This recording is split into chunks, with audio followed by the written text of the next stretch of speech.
Should be good to go.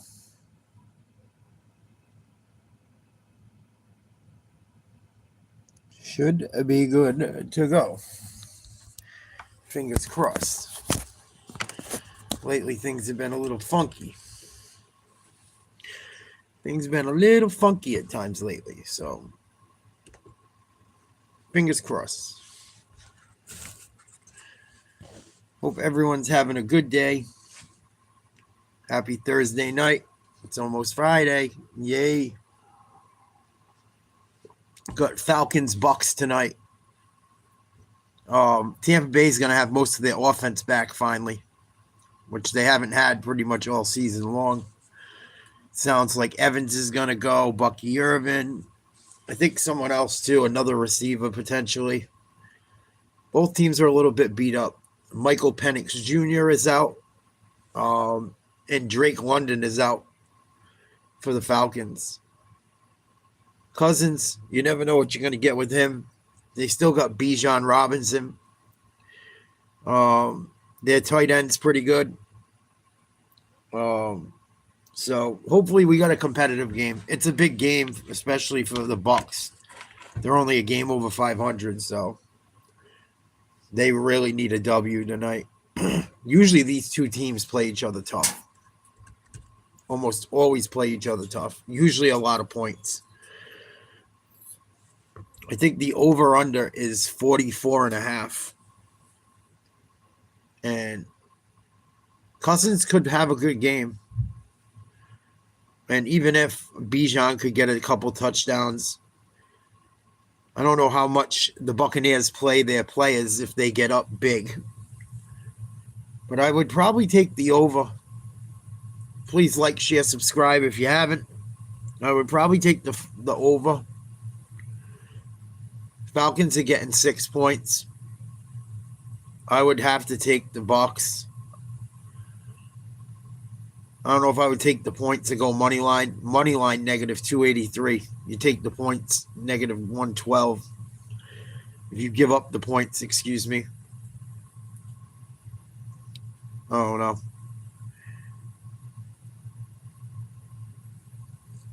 Oh, 43.5. I would take the over. Fuck it.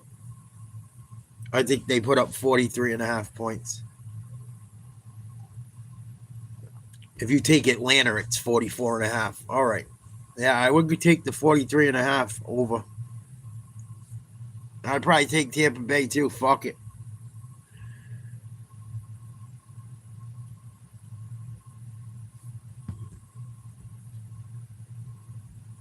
I feel decent about that pick.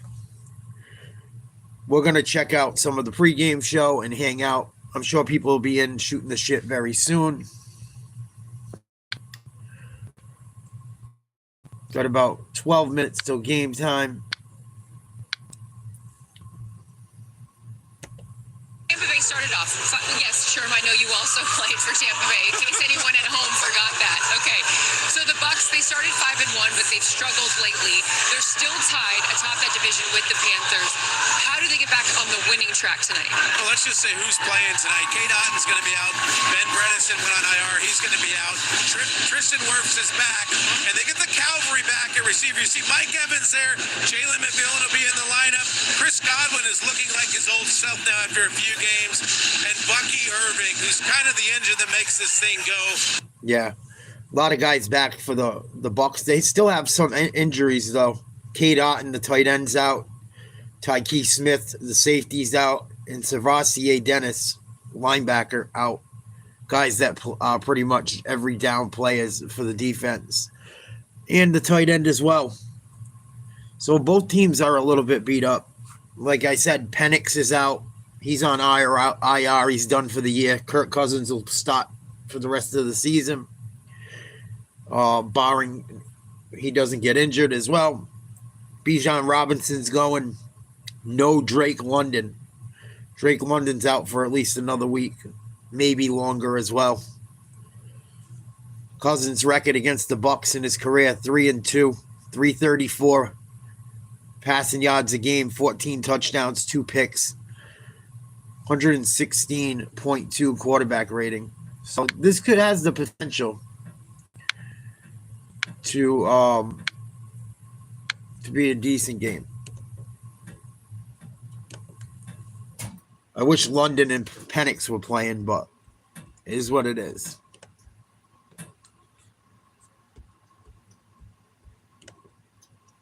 But I'd probably go with the over in Tampa Bay. 43.5 in the over. Fuck it.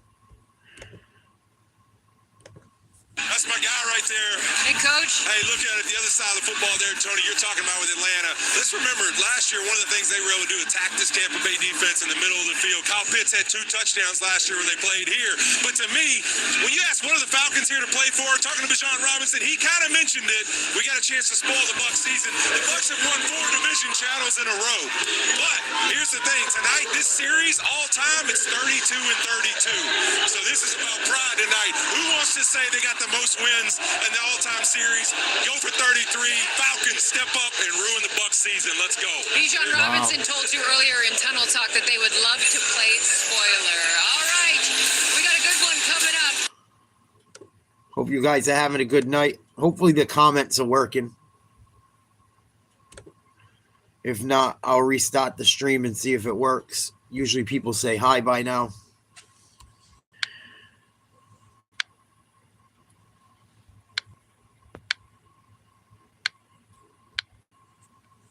Thank you, Crispy. Appreciate it.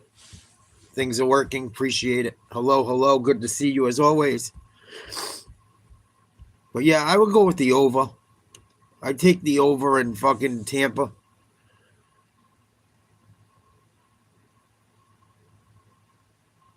If you take Tampa with the spread, you got to give up 6. Money line negative 285. You got to put up 100. You got to put up $285 to win $100 if Tampa Bay wins straight up. What up, H Dog? Salute. Good to see you, buddy. Hope you guys are having a good day. Hope everyone's doing well. It's almost Friday. Yay. Ace, salute. All right, that's good to know.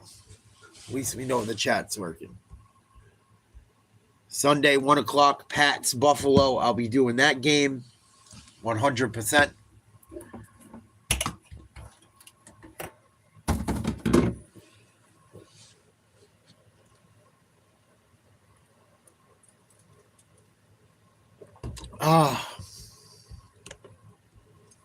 Game should be starting in about 10 minutes.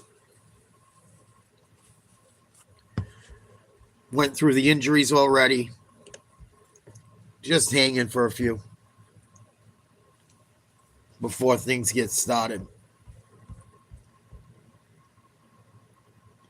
Yeah, and Peanut came in yesterday and was talking about that coach from Michigan supposedly getting in trouble.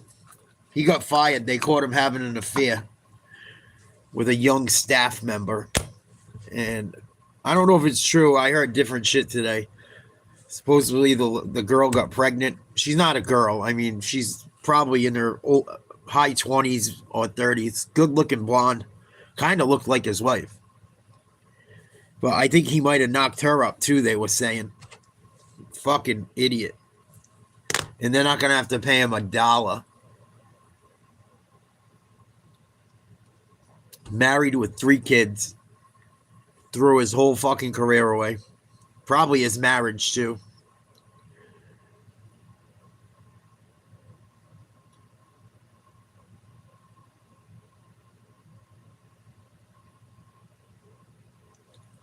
If you're trying to get like really, really, really ripped, then if like you want to go to a show or you need to lose weight for a competition, you might have to cut carbs. If you're not trying to be like totally shredded as can be, carbs aren't going to kill you. It depends how fucking skinny and shredded you want to be.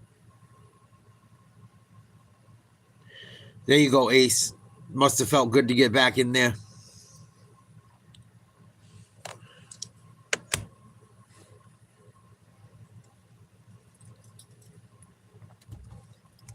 I mess with how many carbs I eat. Some days I eat more, some days I eat less. Depends how I feel.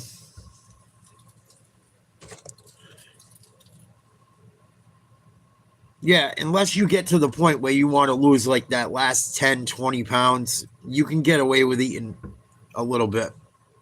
Some of them. And it's mostly going to be getting rid of water weight. That's why people cut carbs, because of the glycogen, if I'm not mistaken. And it's carbs put water in your body. They make you retain water. So I used to always do no carb diets or super low. This time I didn't do it much. Some days I go low, but I mess around with them. And then I started realizing I was losing weight and it was more consistent. And I felt better. And I'm like, fuck that. I'm not playing with them too much anymore. Rice, I would say. I don't count the vegetables I eat or the fruit, but the worst carb I probably eat is the rice, fruit, or vegetable. That's the only 3 carbs I really eat. I haven't really eaten too much junk or bread. I've had a couple slices of pizza throughout the few months, but I eat mostly rice.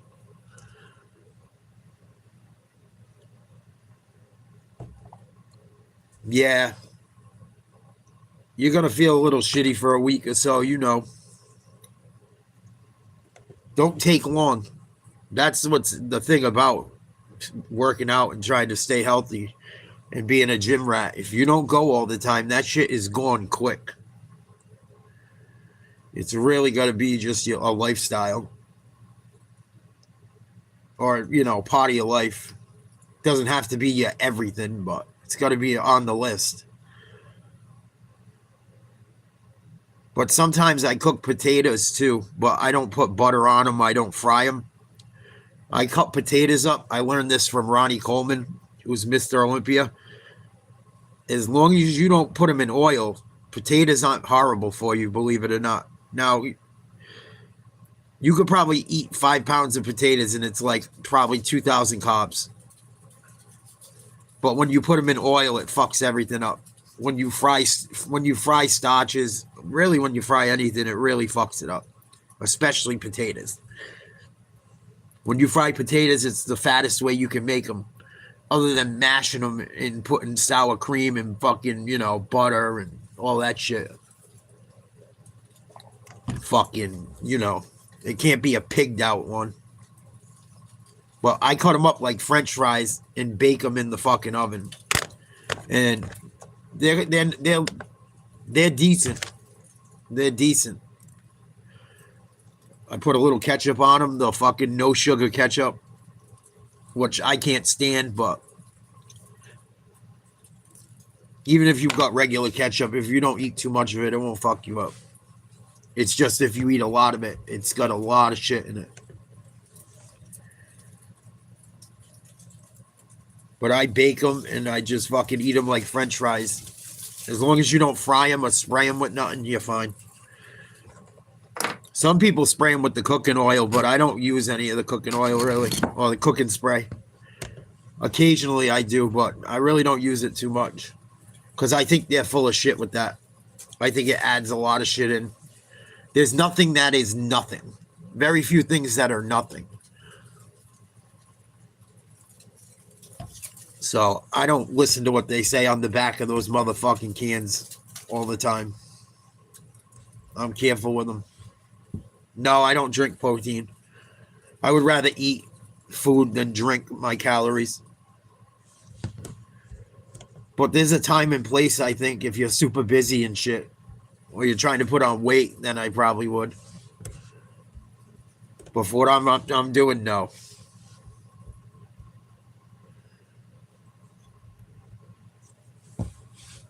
No, I do not. It's just another expense. If I did take protein powder, I would go buy Isopure, the chocolate. It's got no carbohydrate. They got one that's got no carbs in it. That's the thing with protein powders. You got to watch the fucking... You could drink a protein powder that is like more of a weight gainer and fuck you up. Like muscle milk and shit, you can't drink too many of them a day. They're fucking got 400 or 500 calories in them. Some of them. You got to be careful with that shit.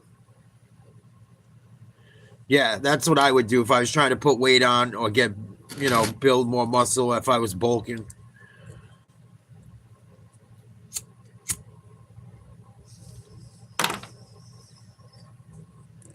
But I like Isopure. That's the best protein powder in my opinion. It's expensive, but it's the best one. It tastes the best, even though it has no carbs.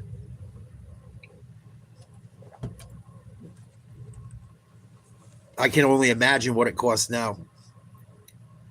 But I think it's the best one. And it's got, I don't know about, I haven't seen it in a long time. But when I used to buy it, it had a ton of protein in it too. I think it has like 50 grams of it has some insane amount. And because of it having no carbs, you can double scoop that shit. And it's the best protein I remember. By far, it's not even close.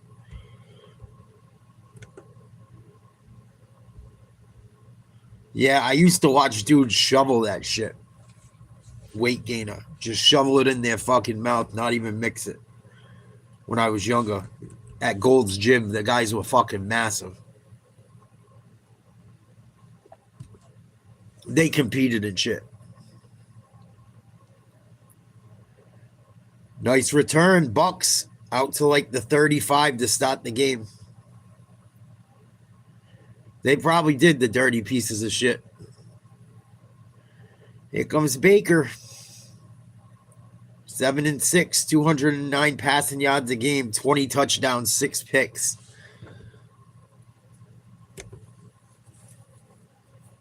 I have a feeling Tampa Bay is going to beat the snot out of them.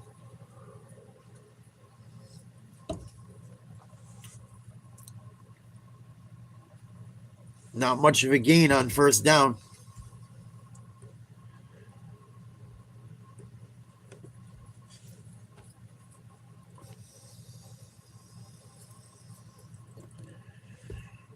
So they got Mikey Evans back. They got Bucky Irvin back.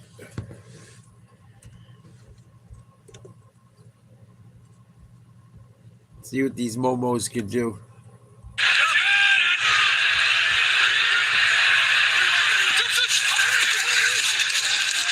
Play action. Mayfield escapes for the moment and flips it out. And that is Irving. The check First down. Who takes it, and that should be a first down. Jalen Walker put the heat on that time. The good-looking rookie out of Georgia. You see Jesse Bates right here comes down. You got man coverage on Godwin, 14 to the right. That's taken away. That's where Bates wanted to go. But great job of knowing where the check down is. And this is a matchup tonight that Atlanta's got to be. Bucky Irvin looking good early. So 2 plays, 2 first downs, and across midfield. Each good for 11 yards. Shotgun Baker. Knocked down. Knocked down. That's something that happens a lot with Baker. He's had more passes knocked down in the past few years. Be second down. Almost got picked off, it looked like.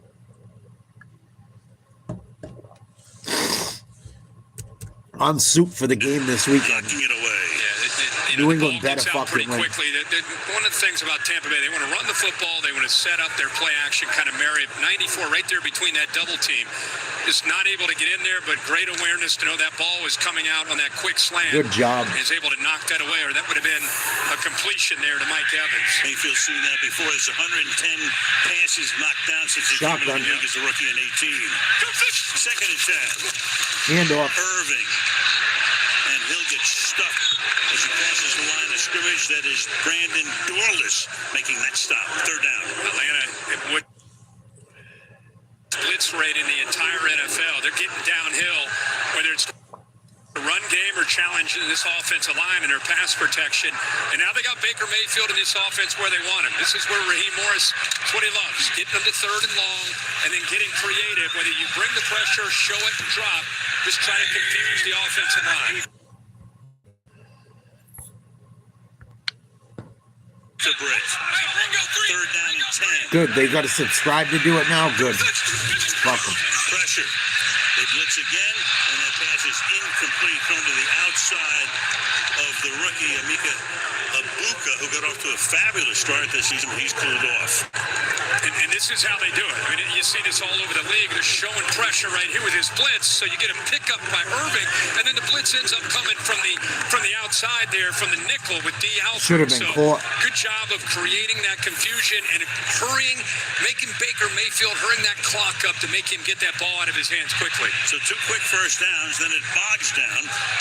Riley Dixon, 10th year in the league, longtime Bronco.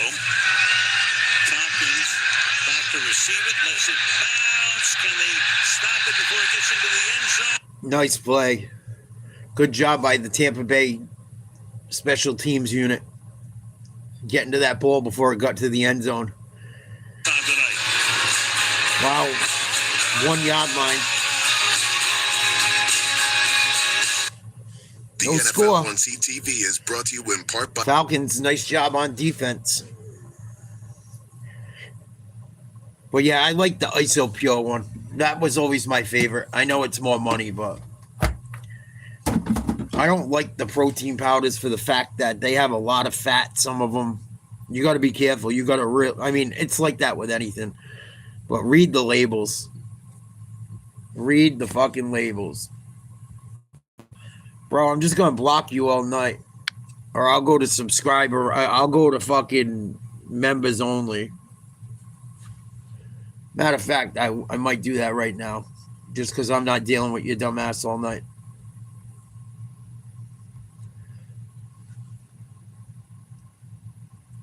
Fuck it.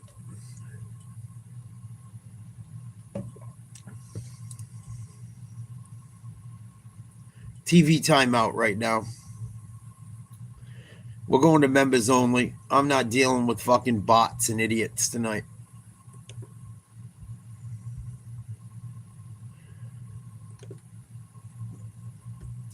Not doing it. I think the Patriots game is going to be members only this weekend too. I think a lot of shit's going to be very soon because I'm just over it.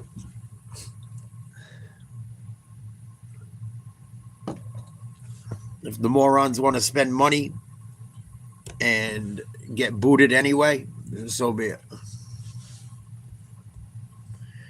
But they're not just going to fuck around for free no more. Nope.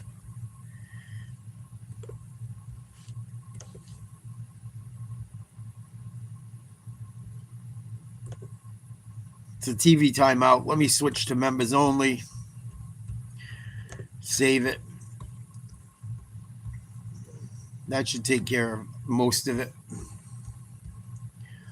And if that doesn't fucking work, I will make it members only so only members only can watch it.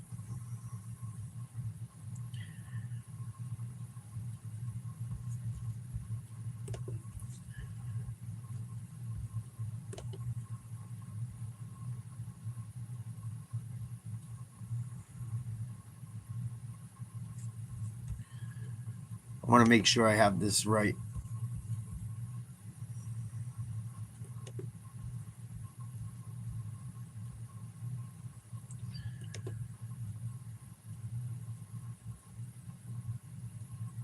There we go. Sorry about that.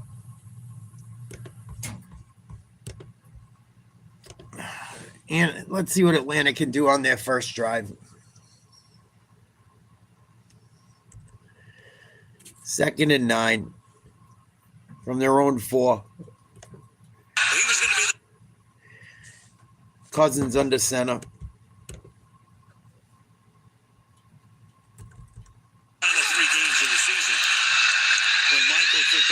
Nice run. Bijan, first down. And that'll be a first down. Robinson leading the league in yards from scrimmage. Nice run by Bijan. He could have a huge game tonight. Goes to 6. A good job by Chris Lidstrom, the right guard, 63. You see Charlie Warner come. These two teams usually compete, so it should be a good game.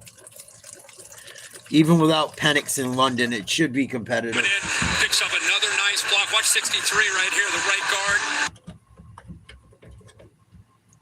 Like, share, subscribe, become a member. It's $1 a month. Up to that linebacker.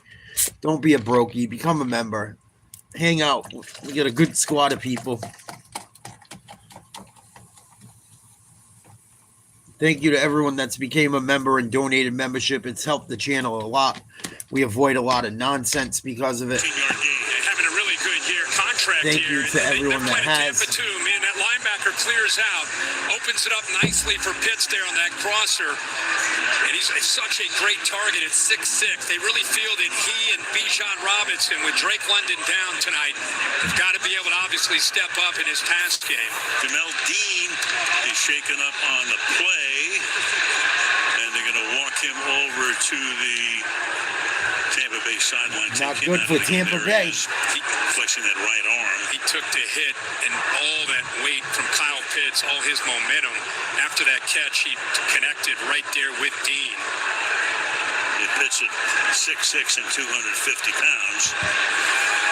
Right Big here, dude. here's the collision right after the catch. See, Pitts had enough time to get his head down, protect himself, and just right there on that right shoulder on Jamal Dean.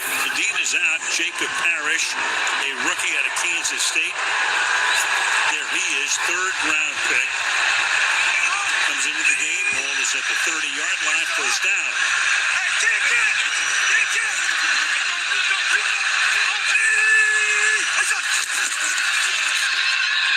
Robinson.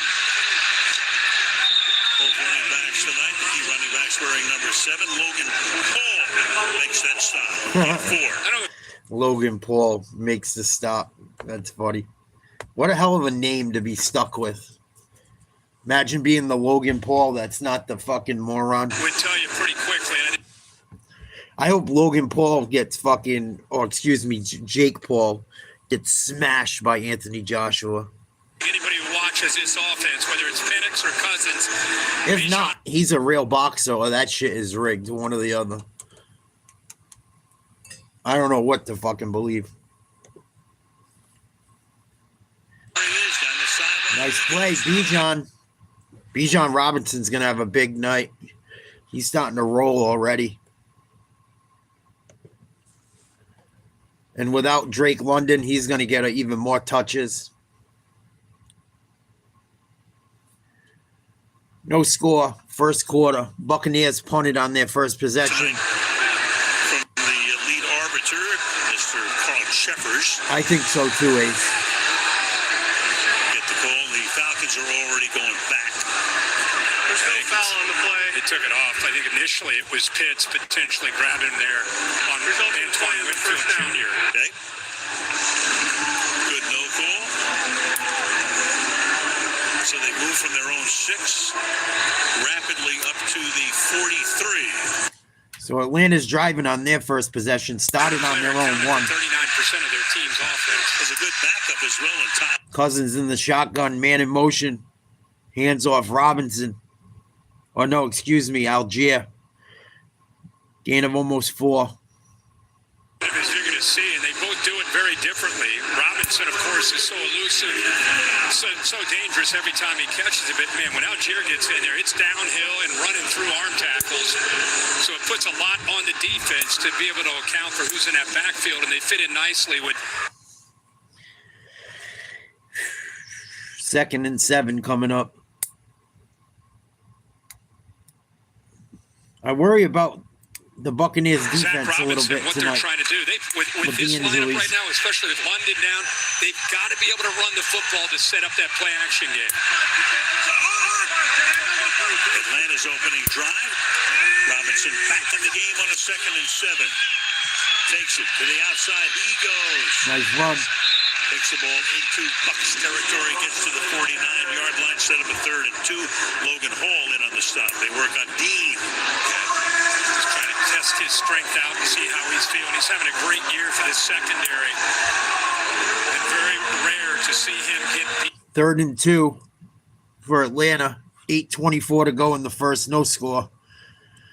About midfield. Here, but this year he's taken his game back to another level. Already missing another starter in the backfield. Thank you, Smith is out. Got here in the backfield, and there goes Robinson in motion, and a flag is thrown. So they bring both of the guys in, but the whistle stops it. Number 71, offense. 5-yard penalty. Right tackle Elijah Wilkins. That's going to back the Falcons up. It'll be 3rd and 7 now.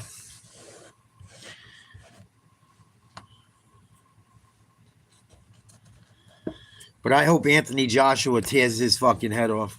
I don't like Anthony Joshua either. Another flag. Who moved first? Jake Matthews and Yaya Diaby. Matthews in his 12th year of the fabled Matthews Football Factory. Man, it is incredible. How many years you've been calling games? You've been probably calling Matthews out there every single year. Every one of them. Yeah. Clay, Football Clay family. Jr., you name it. Incredibly athletic family, just durable. Not only do they play, but they're never hurt. They always play. Amazing. Live game, offense, 5-yard penalty, 3rd down. I think Raheem Morris thought that they had Tampa in a neutral zone. He thought he might get 5 yards there, but evidently the play clock, you can see how frustrated he is. There's there a good look at it. Ooh, but that was right there. Looked like I could see why he's frustrated. He's got a beef, for sure. It was 3rd and 2, and now it's 3rd and 12 after the back-to-back penalties. Go empty here. Cousins throws. complete. Ball ran but well short of the first down. They go to David Sills, the 5th, tackled by Kendall Vildor. So it's 4th down. Now they started that drive with their own 6 yards. So I would assume the Falcons punt here, 4th and 8, just on the Buccaneers side of the field. No score yet. I thought this would be a high scoring game. It's still early. They've got to be able to stay on schedule. Bradley Pinion is the punter. Cameron Johnson sets up at his own 10-yard line.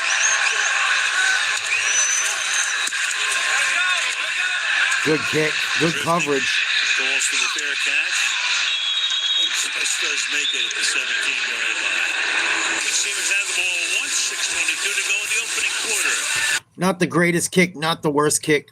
Still pinned them inside their 20. Looks like the Buccaneers will start around their 16 on their second possession. No score, almost halfway through the first quarter. Hope you guys are having a good day. Hope you're having a good week. Hope everyone's ready for Christmas. Hope everyone has a blessed holiday with people they love. Peaceful rest of the year. Going into the new year for everyone, I hope. And pray. I gotta stand up for a minute. Cramping.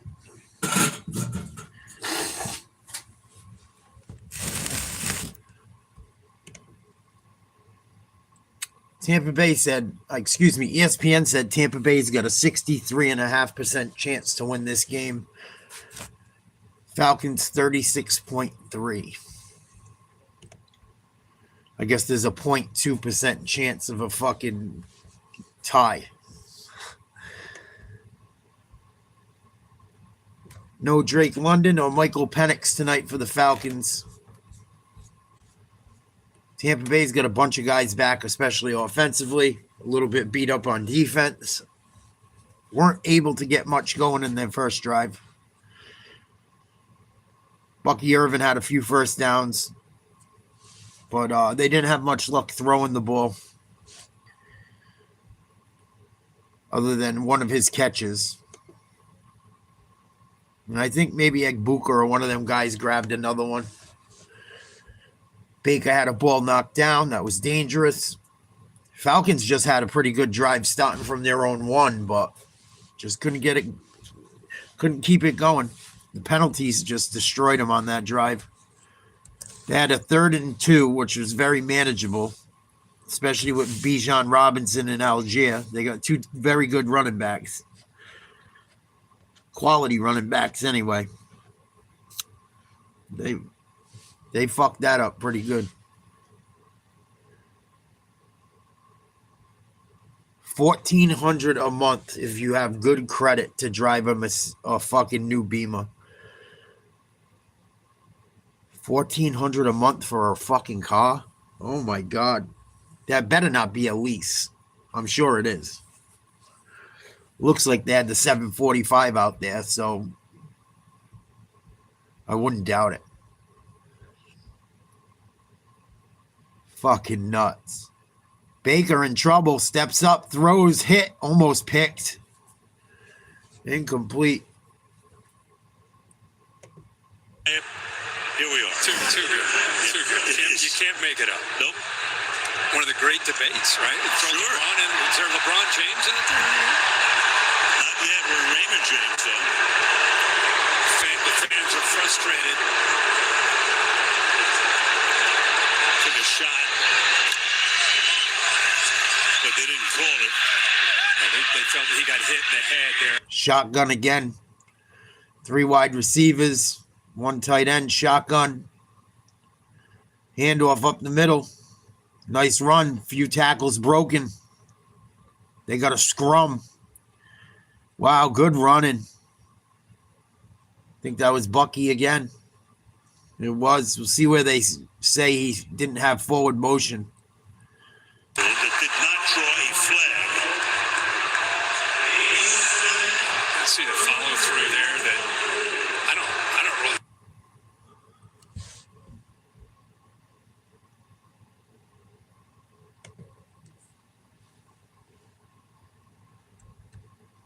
That's correct.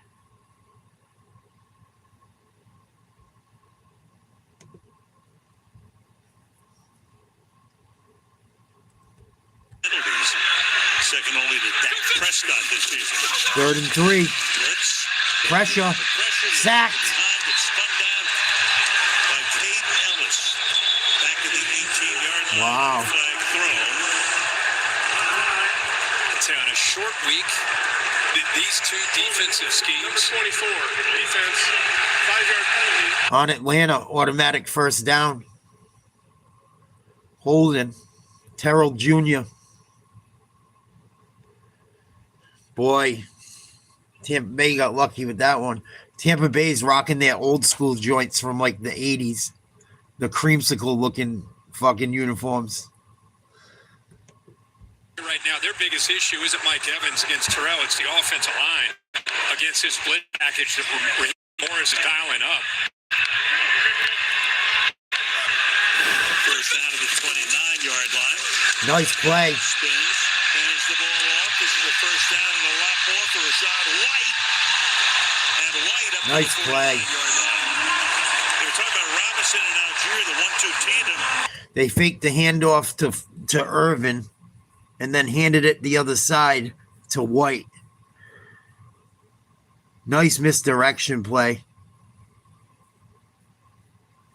Good running. Out to almost the 50. 1st and 10 again. Tampa Bay starting to get it together.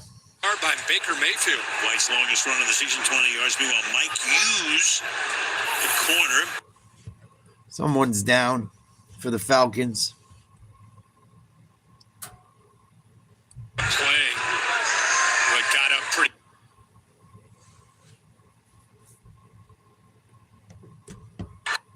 They're going to give us the TV timeout. Gives you just a different gear.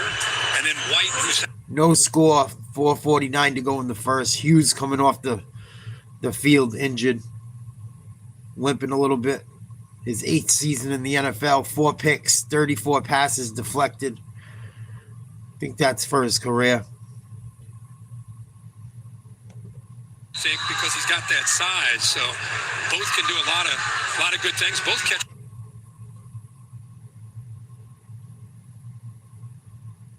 Speaking of Kobe Bryant, he has now come into the game. With Hughes out. Where's number 37? 4.5 to go in the quarter. Baker under center. Bake says he likes to have the pen last at the line of scrimmage. Here's an example. Handoff. To the middle. Not much. 1 or 2 here for Bucky Irving. Jeff Albrecht, the Falcons defensive coordinator, with Raheem Morris, all two of the better defensive minds in the game. Mentioned their blitz rate, second highest in the NFL. Also, they play as much man as anybody in this league. They believe in their pressure package, do a good job of 43 sacks, third in the NFL. So it marries up well, the coverage with the pressure, and that's kind of his reputation wherever he's been. Shotgun. Mayfield. Second and 9 at midfield. Throwing. To the outside. Complete Evans. And the crowd loves that because Mike Evans back in action. First down. Mike Evans' first catch since coming back off injury. And now just a little thing. I like Mike Evans. Good for him. Just a little movement like this from the inside to the outside. Now he's got the matchup there against Kobe Bryant. Went inside leverage, so a very easy route. Yep.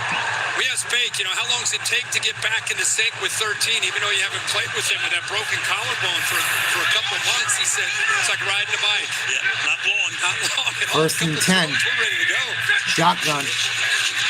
Mayfield in trouble. Throws. Oh, overthrown. Double coverage in the time. Incomplete. For Buka, the rookie, second and 10. I think that's going to be an area you're going to see this Tampa Bay offense try to attack. Josh Gazar, the offensive. It'll be second and 10. No score. I believe it's second and 10. No score. About 3 minutes and change to go in the first quarter. This is the best drive I think the Bucs have had yet. Just across midfield into Atlanta territory. Second and 10. 3 minutes, 1 second to play in the first. Mayfield out of the gun. 3 wide receivers, tight end, single back. Looking, in trouble, scrambling, sacked. Looked like a sack to me. It was either that or no gain. Atlanta putting just enough pressure on.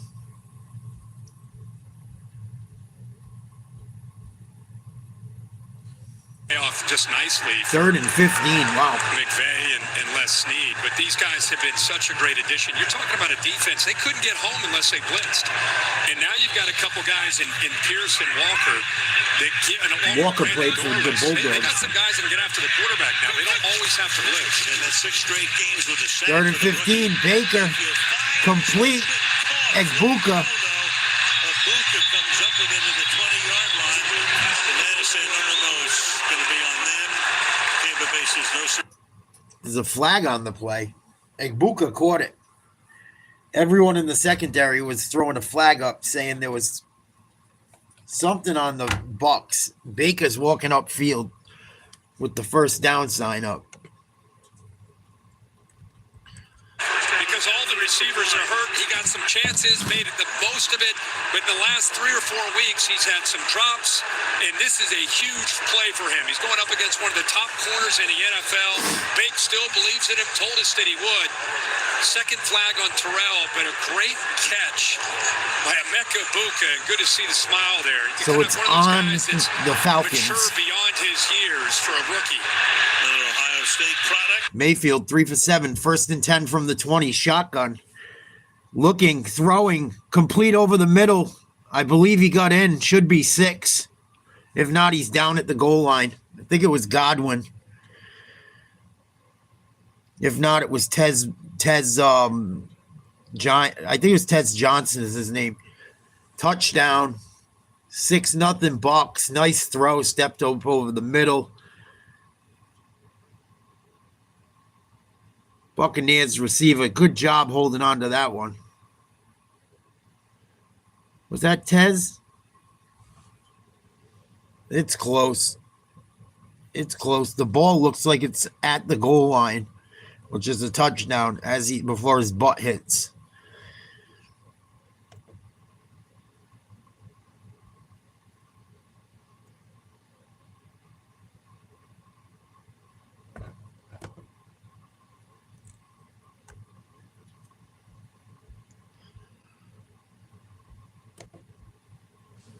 When the rear end hits, it looks looks like his arm is breaking the plane, but it feels like looks like the football is just short. Yeah, that's where they originally ruled it. We'll see what they say when we come back with a minute and a half to go in the quarter.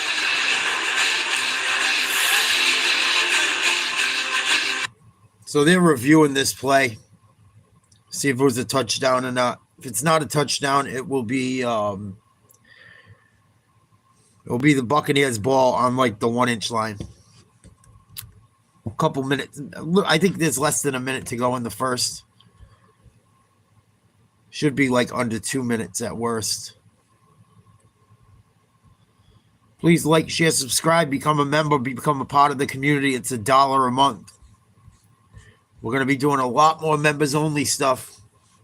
I'm not playing games with morons much longer, so please become a member for $1 a month. Consider donating some memberships to some people that may not be as fortunate. Thank you to everyone that's done either. Hope everyone's having a good day.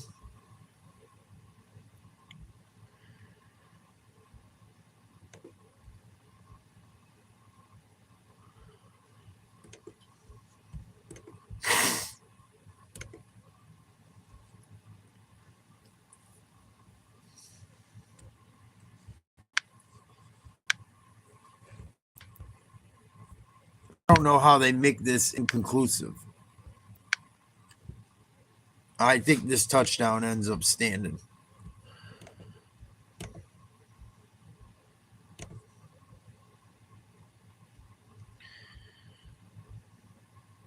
It was ruled a touchdown on the field, so they got to prove enough. There's got to be enough to prove that he didn't score.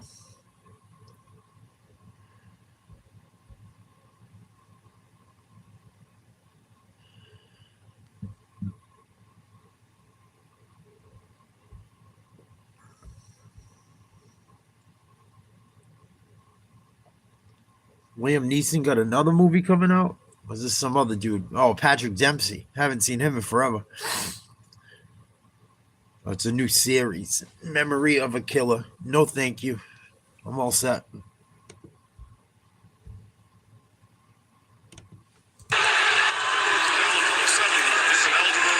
There's a real good look at it. You can see the right butt cheek is down. The ball had not crossed the plane. Couldn't be any closer. First and goal. First and goal from the 1 inch line. Sean Tucker is the back. Throw. Evans dropped it. It's incomplete. They go for it in the air.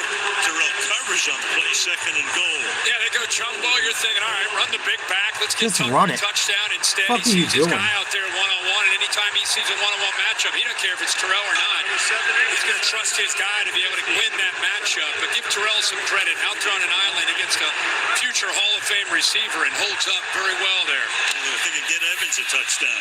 Vita Vea, of course, the great defensive lineman. There he is, 50, comes in as the fullback. Hand the ball off and into the end zone goes Sean Tucker. Sean Tucker, touchdown.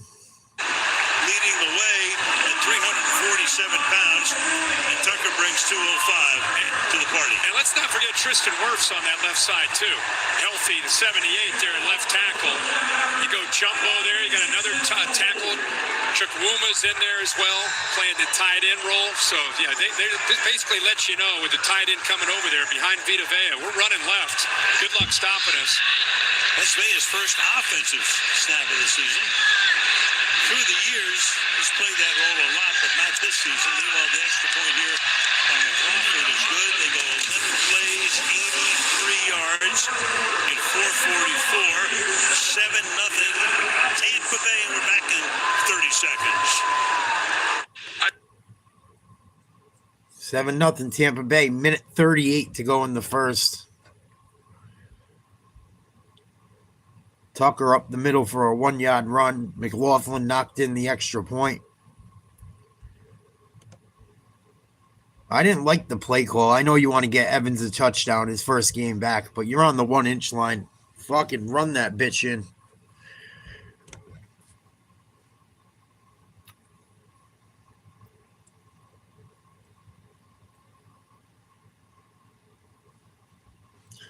Come on, Falcons. Make it a game. Injury update, Candy. Well, guys, the Falcons defense is going to be a man down at least for a little bit. Corner Mike Hughes is headed to the X-ray room right now. He came off during the last drive, not the one that just went down, the one before. Injuries continue to mount for all these different teams in the NFL.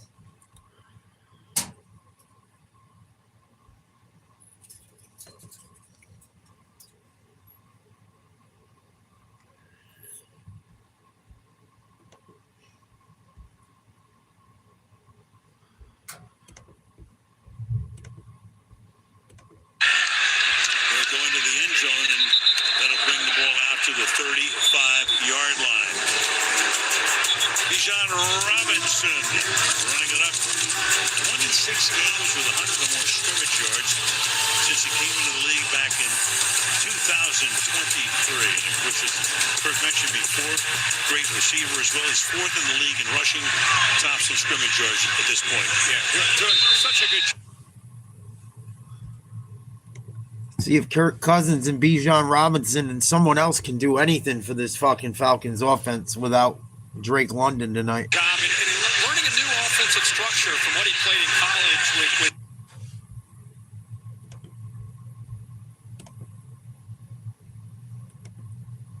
rusher in every game this season. Play action.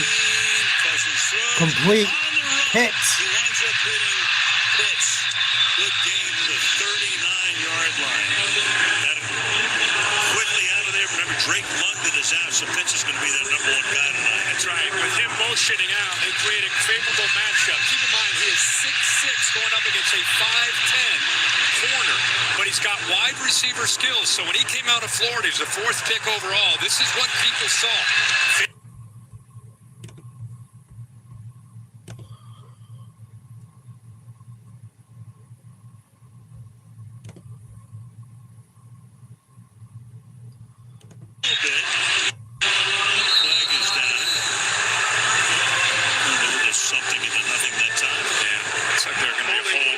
Offense, 10-yard penalty, replay first down. Jake Matthews. I think Jake Matthews on his outside stretch, he's expecting a little bit more help from Pitts. Like help establish him before you climb up. Instead, he kind of lets him.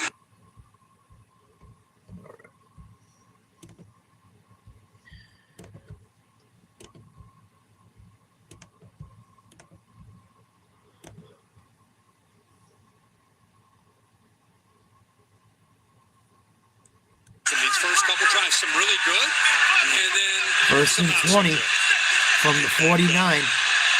Shotgun Cousins.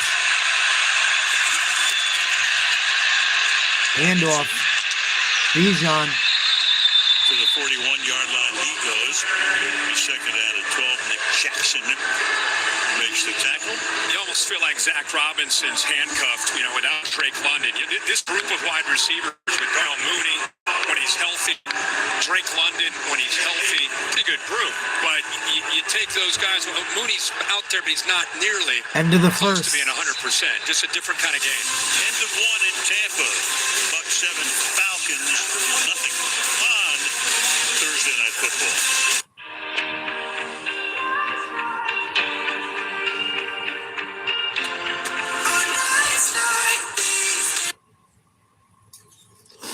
Wow, only 7 points in the first quarter.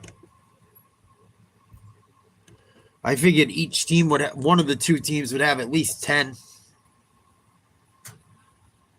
But Drake London not playing and the tight end, starting tight end for Tampa Bay not playing certainly will affect that a bit.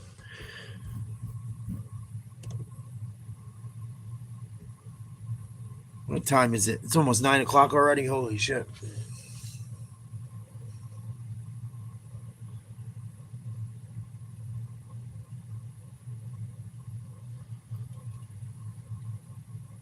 Falcons got to do something.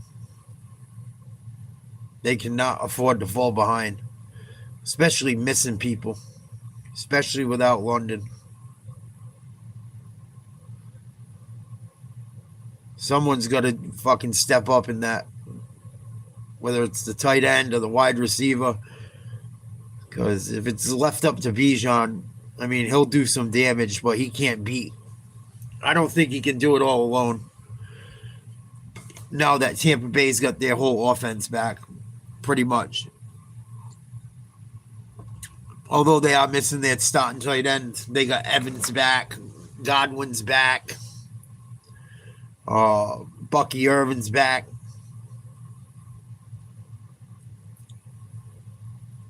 This is a big game for Tampa Bay. They cannot afford to lose this. Cannot. The Panthers aren't far behind them. I think the Panthers are like one game back. If it's not one, it's two. So it would be in the Buccaneers' best interest to do whatever it takes to win this game. And whatever it takes to win pretty much every game the rest of the season. Because they're probably going to be going on the road either way. I thought the Buccaneers could potentially be like a 3 or 4 loss team. But they got bit pretty bad with the injury bug.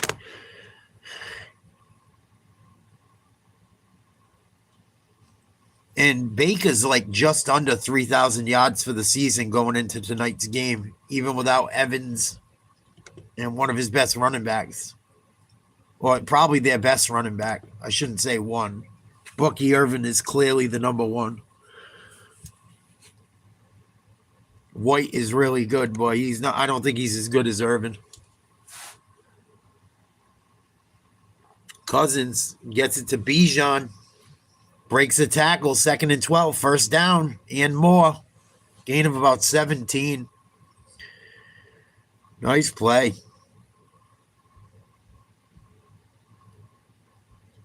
Well done. I mean, for most backs, well, Parrish up slipping there, so he's able to get around him, but he's been doing that all year. Just starting to get loud at Raymond James' defense. Oh, it wasn't a first down. It looked like it. Complete. Finally, the tight end with a catch. One of the tight ends. Big 3rd down conversion for the Falcons. Either that or if he's not a tight end, he's fucking built like one. Silas from the 24, Cousins out of the shotgun. 3 wide receivers, 4 wide receivers. And there's a flag on the play. It's going to be a false start. The 5th penalty. Start number 63, offense, 5-yard penalty, first down. 5th against Atlanta, none against Tampa. Lindstrom, false start. And that's 4 just on the offense alone. We're just getting started in this game. Again, there's moments you just saw the conversion on 3rd down. He hit Sills. Protection was there. Very accurate throw. Haven't scored a touchdown in their last 14 drives, the Falcons. And then you got the 4 offense. 1st and 15, 13:40 to go in the first half. Cousins in the shotgun. 2 tight ends, 2 wide receivers, single back. Handoff. Robinson runs to the left. Decent little gain. Think it'll be about 2nd and 9. Another flag on the play. Jeepers, Crow, let him play.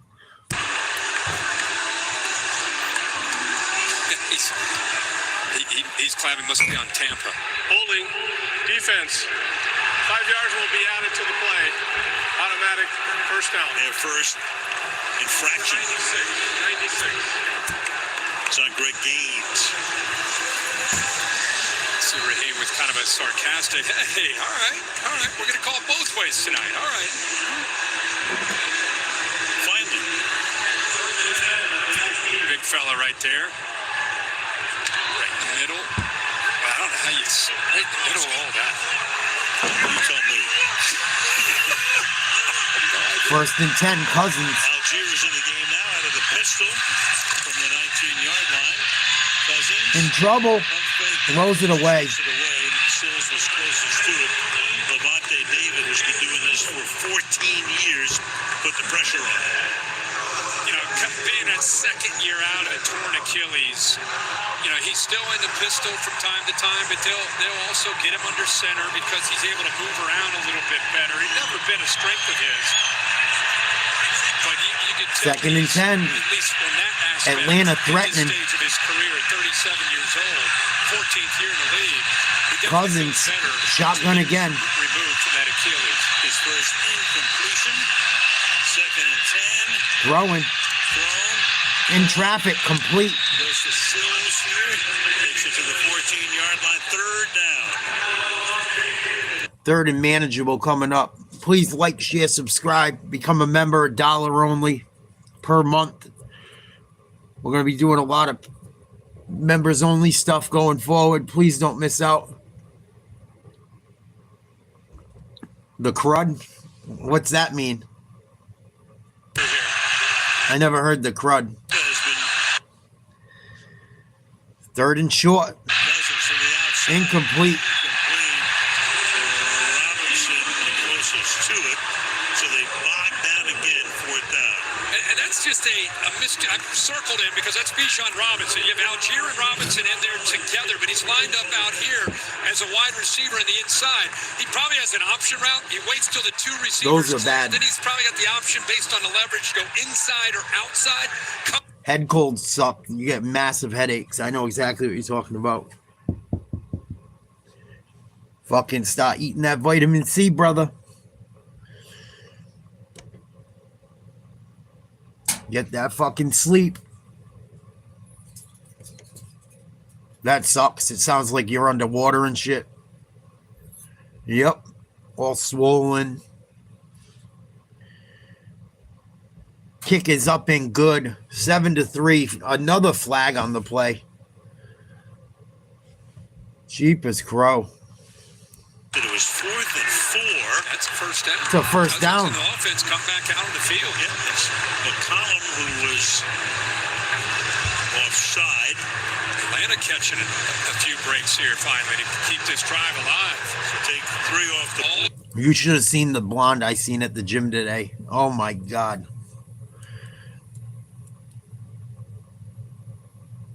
And the way they're making these yoga pants, they look like fucking thongs now. But she had an incredible set of buns on her. I forgot to tell you guys earlier. Like, fucking, she was bad.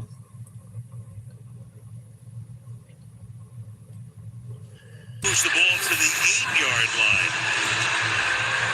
Me and this black dude, probably my age or a little older, were like laughing. I'm like, boy, big old fat ass. Like whispering to him. He's like across me. He's like, I'm like, oh man. I said, boy, wish I was 25 again. And some dirty old man comes fucking like 10 years, 15 years older than us, comes by and he's like, I don't want to be 20 again. I was a fucking idiot. She would have got me in all kinds of trouble. Yeah, no doubt. Pitts Jr. touchdown. Kirk Cousins strikes pay dirt. 7-6. Falcons going to kick an extra point. I wish that girl I seen at the gym tonight would lower my immunity.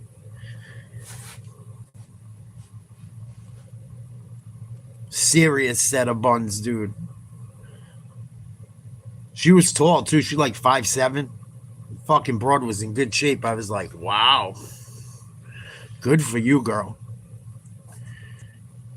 Kick is up and good. Tied ball game. 7-7.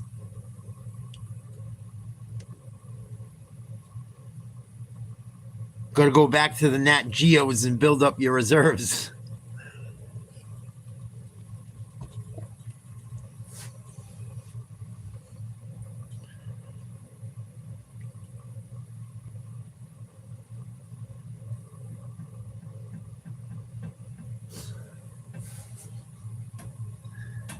Knock the dust off them fuckers.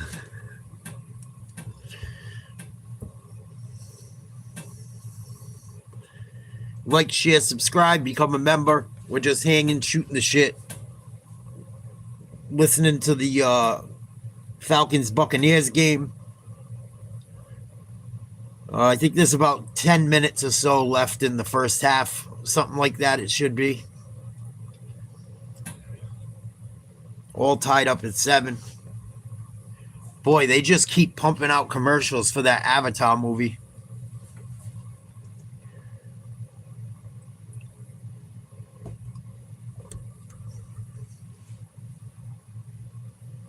I heard it on the radio, too. I'm like, what the fuck? They're even playing fucking commercials for the movie on the radio?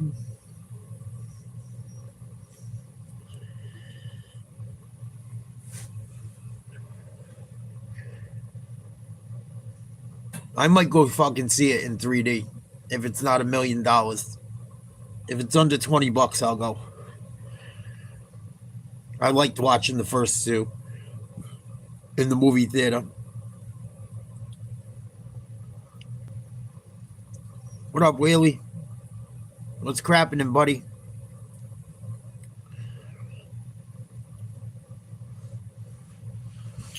Chilling, watching the game, shooting the shit.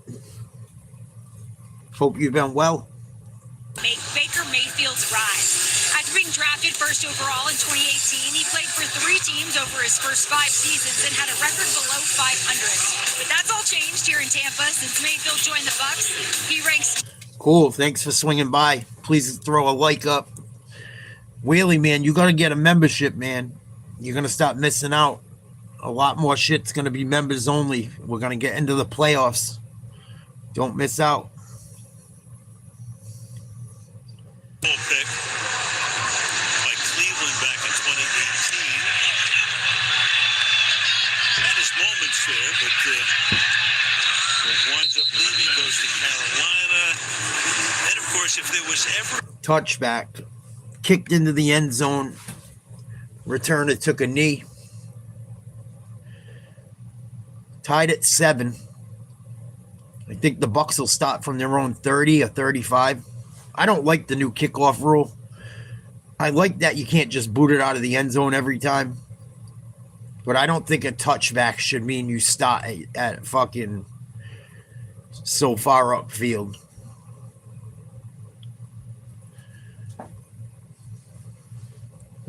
Fucking Al Michaels, God bless him. Still doing football. I like Al Michaels. I'd rather listen to these guys than fucking Troy Aikman and the other idiot. Dumb and Dumber. Because it wasn't fielded initially. Baker under center, single back, 3 wide receivers in the tight end. Twins to the left, single to the right. Handoff, run up the middle, nice blocking. Irvin, gain of about 8. Just a couple things about Baker, because I have watched him since he was Irvin in looks college good. doing his thing. He started at Texas Tech as a walk-on, moved over to Oklahoma. Godkey's back in the lineup too. He's been out for a while. He's been in and out for the Bucs. I think he plays right tackle or right guard. Second thing is the intelligence. To show up to Sean McVay and Liam Cohen and Zach Robinson on a Tuesday and try to put... Yeah, no doubt. How he can... I remember him with Madden. Really put the work in. There was one amazing game. Baker, Trying sacked. to avoid the sack, but he can't. So on a 2nd and 1, they get to him. Yamada is there for the sack. Flag is thrown. Holding number 24, defense. Al's been on since the 70s, right, Crispy? If I'm not mistaken. Maybe even earlier. But I know he's been around longer than I've been alive, for sure.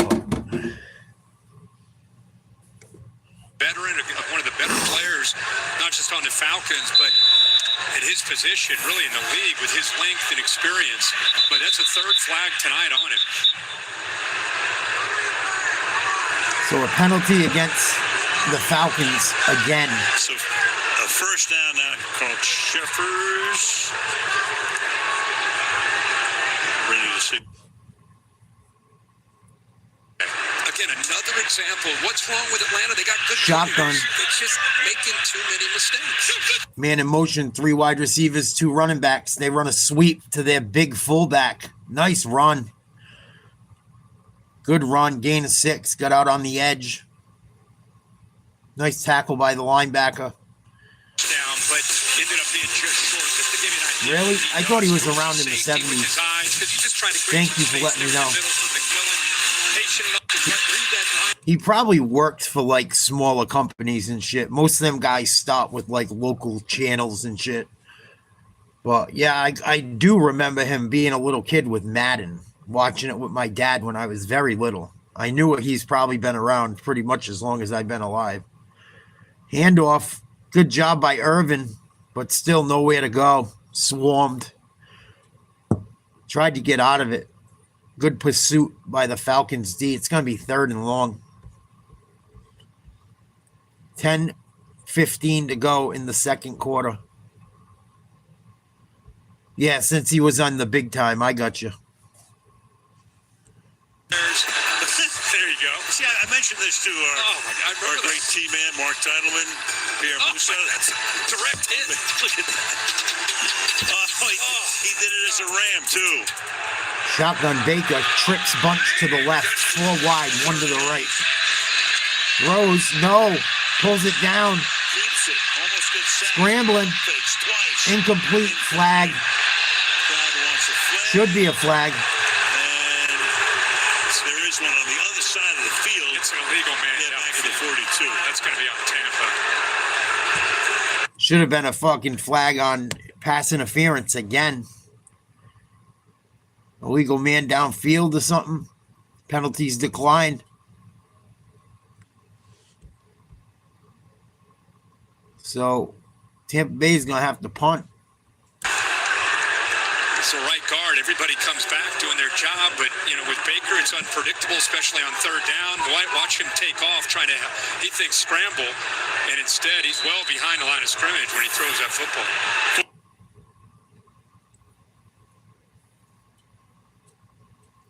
I took the over on this game. I'm surprised there hasn't been more points. Ooh. Turns to the 29-yard Big line. hit. 35 left in the opening half in Tampa this Thursday night. 7-7. 7-7, 9:35 to go in the half. Cousins coming out. Last possession, Atlanta scored a touchdown. A lot of penalties tonight. A lot of fucking penalties. Who do you guys think wins this weekend? New England or Buffalo? And don't tell me the truth. And why? No, I just wear the hat because it's a cool hat. Of course I'm a Patriots fan, bro.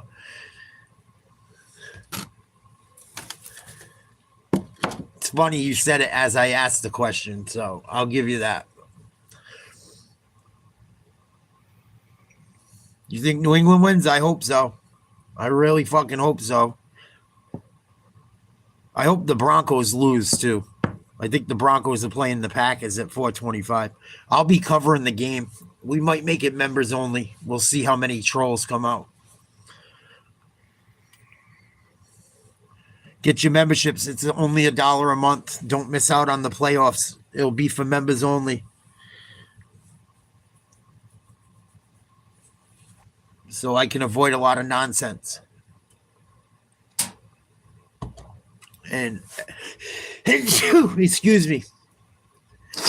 And everyone else as well. Yeah, I don't know. I'm still not sold on the Patriots. That's what I'm worried about, Crispy. That's what I'm worried about. He's been running around lately. But New England's done a good job for the most part with running quarterbacks. I know Jackson Dot does not have the same team Josh Allen has, but if Josh Allen runs, I think the Patriots are going to make it a point to make him pay. At least Christian Ellis will if he can catch the motherfucker. They cannot play like they played against your Steelers, I'll tell you that. Or they will get blown out by 30. It's supposed to snow. I'm pumped for that game. I am so pumped to watch a Patriots game that fucking matters. What up, Never? Salute. You got gifted a membership. You should gift some memberships back. Pay it forward.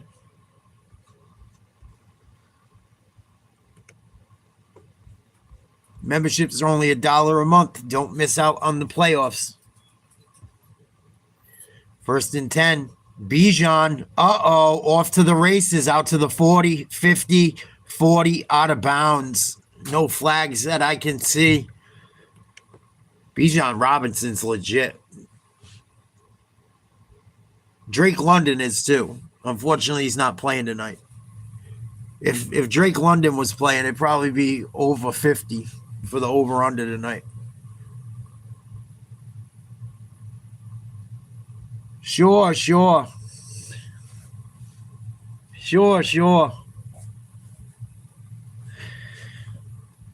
Give more. It's okay. You could do it again. It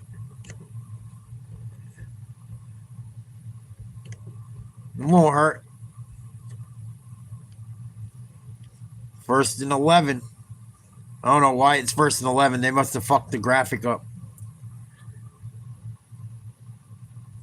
Full start on the offense.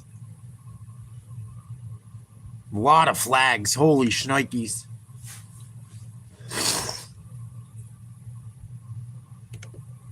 Both teams. I think the Falcons have more, but both teams with a lot of penalties. And bad penalties where the other team stays on the field and scores points. Excuse me.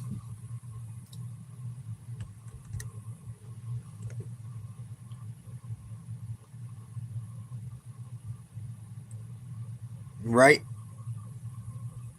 For sure, Crispy. Over here is a kind of a double team, secures that block.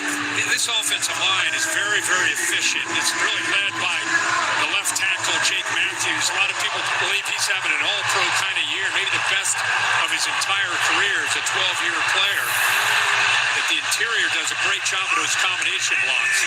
Already 55 yards on the ground.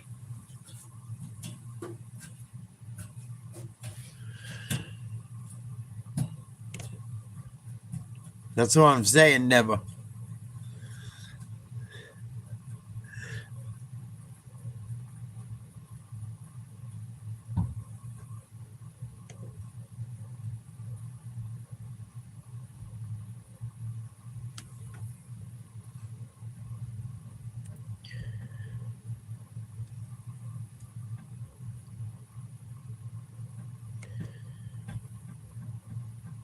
Kind of thing, and right now averaging 6.5 yards a carry. Came into the game averaging 5 yards a carry.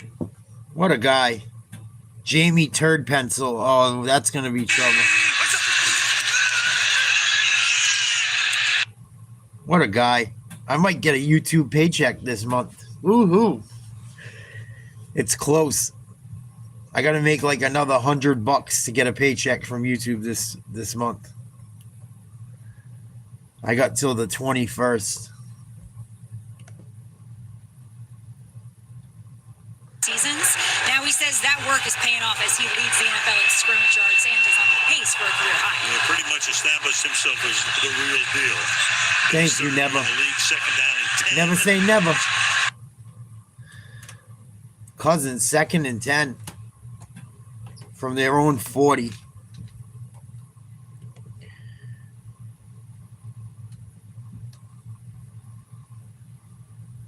What a guy. What up, Marky Mark?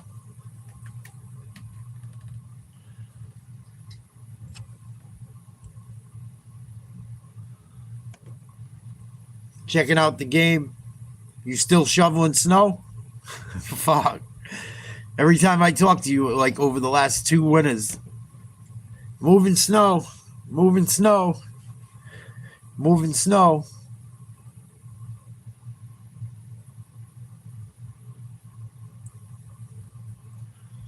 Thank you, Never. What a guy. You ready for Christmas?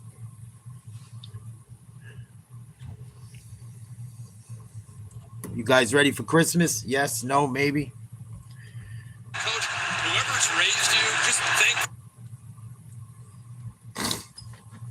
salt and shit, make some more bread. Fuck yeah. I should go fucking work somewhere seasonally when it's like that. Oh, I know you're ready, Crispy.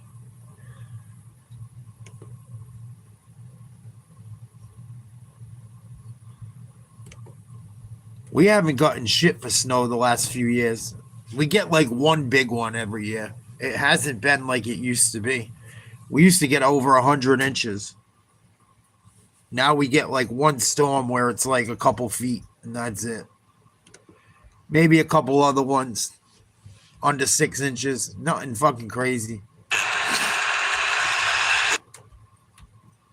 I hope it fucking snows Saturday during that game in Foxborough. It's supposed to snow 1 to 3. What up, Pats fan? How you doing, buddy? We're doing the game Saturday, bro. 9 penalties already. 3rd and 15. You got to become a member, dude. You're going to miss out. It's $1 a month. Underneath.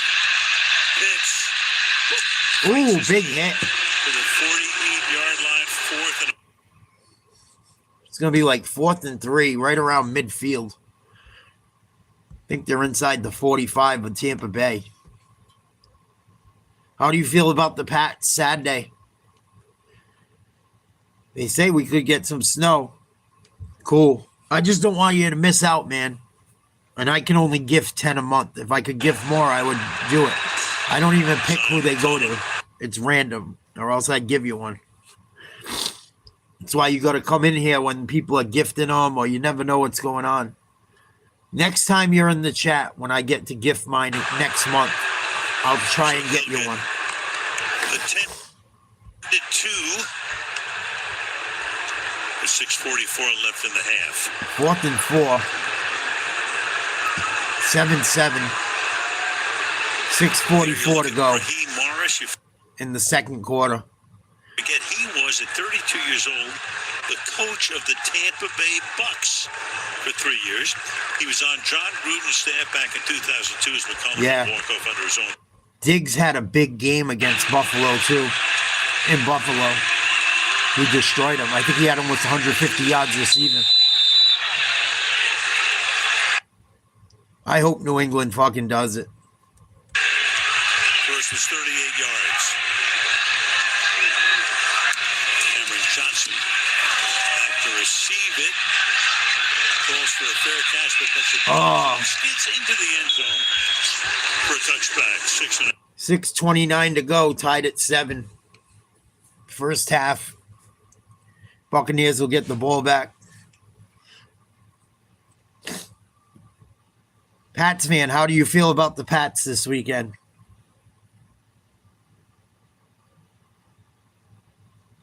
Even if they fucking lose, they better show up. If they just get thrown, if they get fucking blown out to shit, I'll be pissed.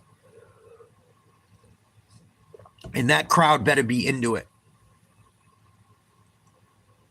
Even the game I went to, the crowd wasn't into it like it used to be. It got loud during some shit. I saw some dude, I told you guys the story, got knocked the fuck out in like 0.2 seconds. I turned around, he was fucking laid out, twitching. Like, what the fuck?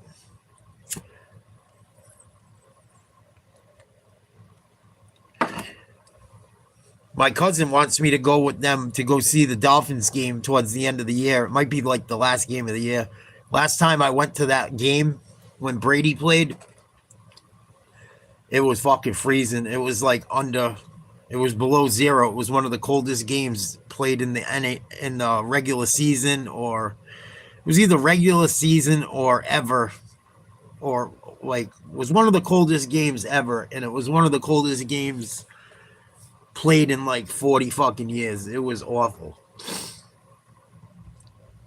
It flurried a little bit, but it was fucking cold. We sat in the end zone. Thanks, Never. Salute. 1 o'clock. Saturday, we'll be banging out for that game.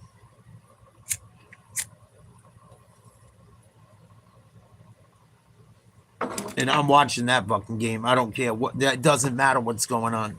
I'm watching that fucking game. It's the first Patriots game since I've been streaming that actually fucking means something. I haven't got to do many Patriots games that mean shit since I've started doing YouTube. The only team that's done well since I really started doing YouTube that I love is the fucking Celtics. I got all the play-by-play I did in watch parties for that whole championship underneath my lives. I'm going to watch them soon. Just so I don't cry to myself to sleep till Jason Tatum comes back.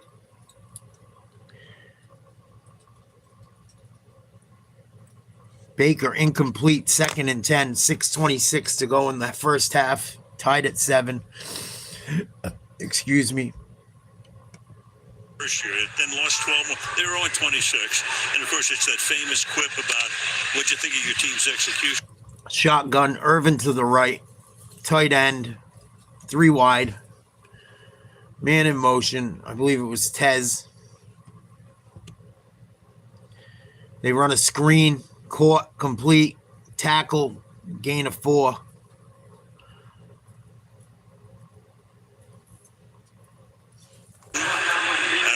In the late 90s, he was the coach here. And there is Tony Dungy. The great TD, Tony Dungy. Great guy. I read a book by Tony Dungy. It was very good.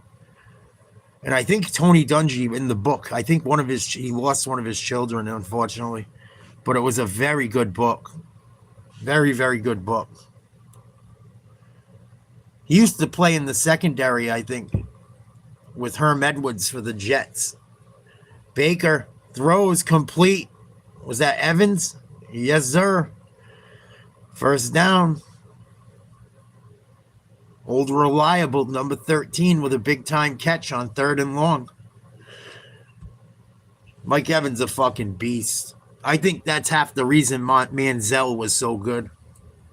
Timing standpoint, hasn't played for in college. 4 games, and he's only played 4 games this year. He's been out really for a couple months with a broken collarbone. But he and Baker have not missed a beat tonight. Mayfield picks that 13, still under 50%. 81 yards. To the outside, that pass is caught. Egbuka, first down, breaking tackles. First down. That got Egbuka, the number 1 pick out of Ohio State. Them fucking receivers from Ohio State are like a sure thing, man. Everyone says LSU too. I get it. But Ohio State's receivers, especially this year, are just destroying shit. And wait till fucking Smith comes into the league. Wait till that dude gets to the NFL. He's going to be better than all of them, I think, if he's healthy.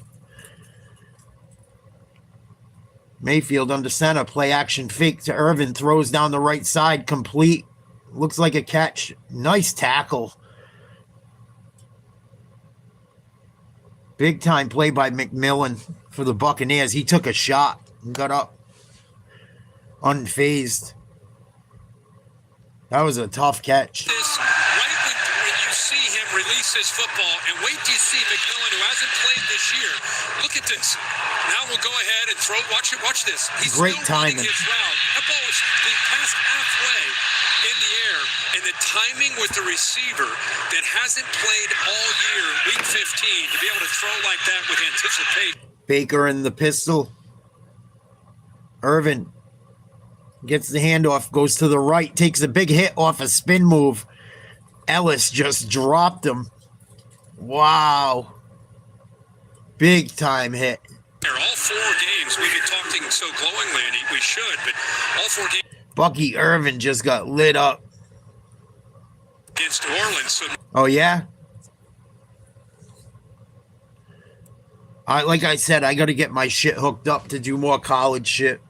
They haven't been doing college basketball as much on the channel I'm using right now. Once I get set up upstairs, we'll be doing a lot more different shit, Crispy. And once football winds down too. Football's kind of the focus right now. both college and NFL. I think it's going to be an interesting end to both seasons. I can't believe Indiana. I'm really impressed with them. Pass intended for Evans dropped or broken up. Oh, he took a big hit, landed on the back of his neck. Oof. I don't think it was dirty. 3rd and 9. They got a timeout. Tampa Bay. They're first of the half. To see the Buccaneers receivers and even Baker responding to that hit on Mike Evans. McMillan was there quickly, letting the Falcons know he didn't appreciate it. Of course, he had that injury in preseason against. Yeah, I think when Ohio State plays them next, if they meet up or when they meet up, I think it's going to be a lot different. But they look fucking great. I'm not trying to be a prick. The 3 vertebrae, so he wasn't excited to see that. Like I said, what I watched, the 20 minutes of highlights I watched, I basically watched the third of the game, the most important shit of it. And I think Ohio State did not play their best, and I think Indiana kind of did, besides the missed field goal. I don't think Indiana could have played any better. And I think Ohio State can.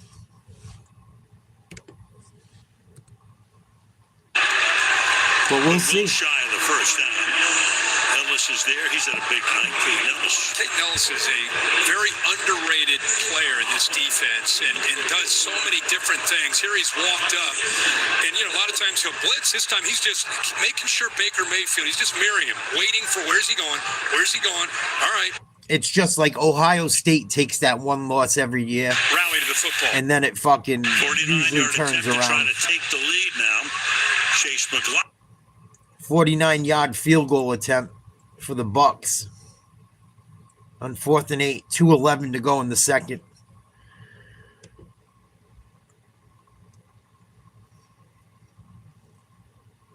But yeah, he definitely has fucking done well.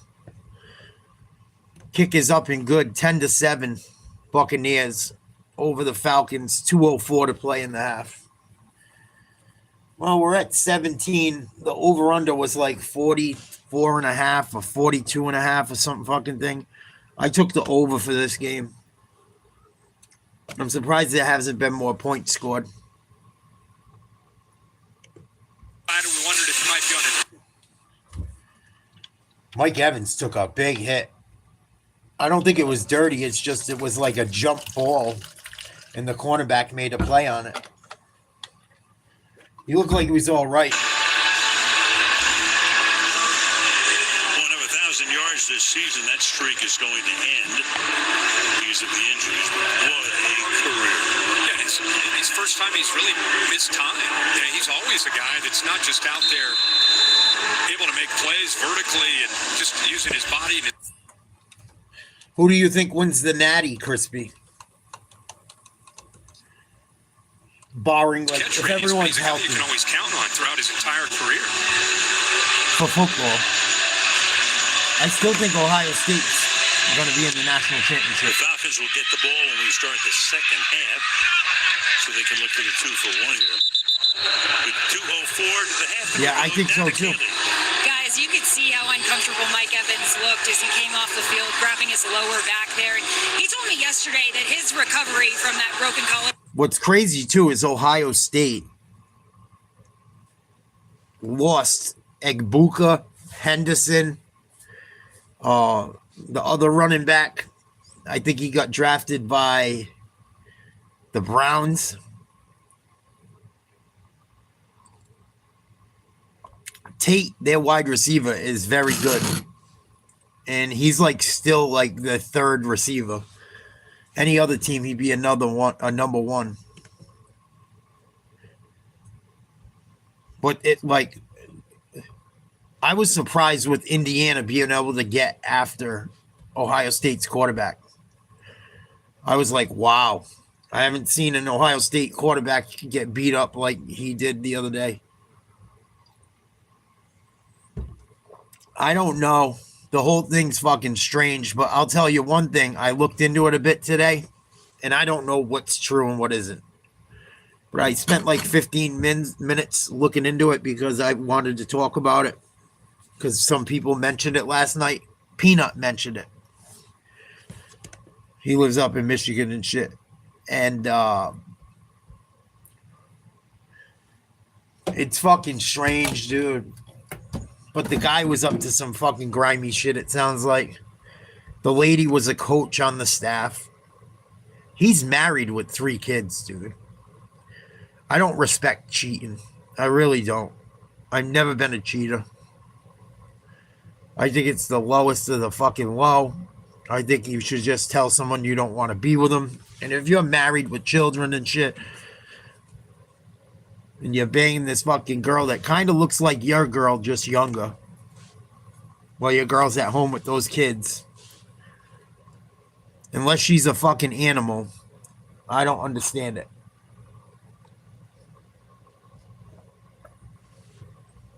If he was going to the Natty, they wouldn't get rid of him, I don't think. It's just, and because of what he did, they don't got to pay him shit, I don't think. And what I read, it sounded like he's not owed a fucking penny. And he had a $30 million contract. So, and then he was arrested too. I don't know why he was arrested. I didn't hear, like, they didn't really go into it, but he was detained or arrested or some shit. And I also heard he knocked that lady up.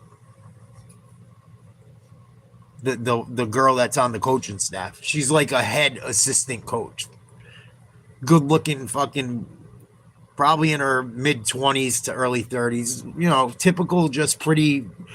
Even like those regular white girls, they're just fucking pretty when they're young. You know, like a lot of people can say average, but she's still attractive. And fucking, I guess they did the deed.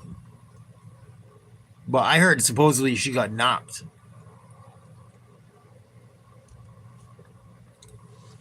Yeah. That's what they said. I didn't hear all that.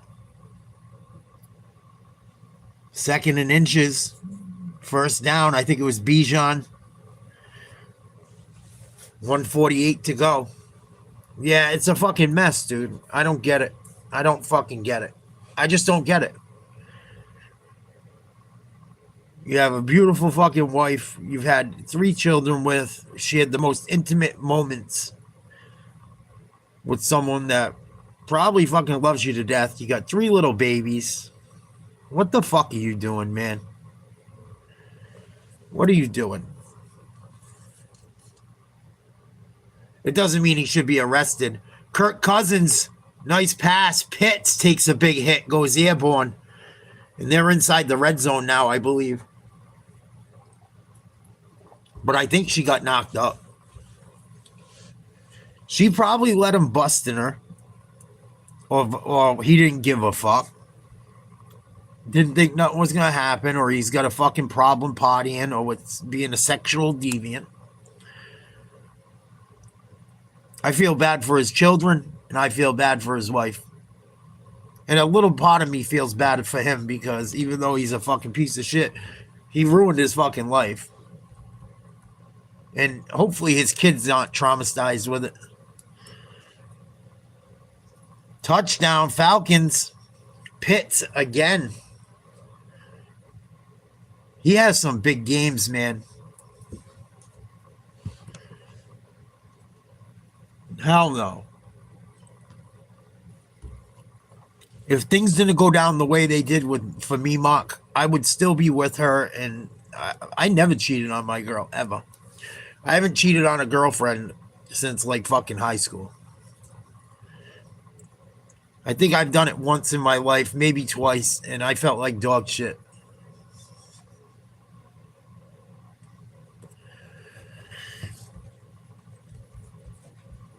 Felt like dog shit. Couldn't even look at him.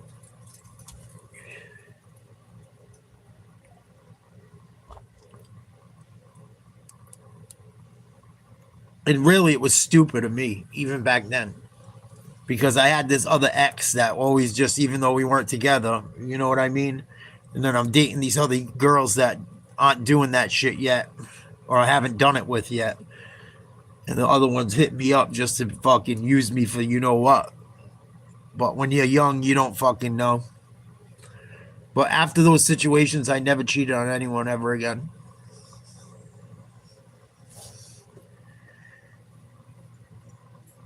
But yeah, I don't understand it either, buddy.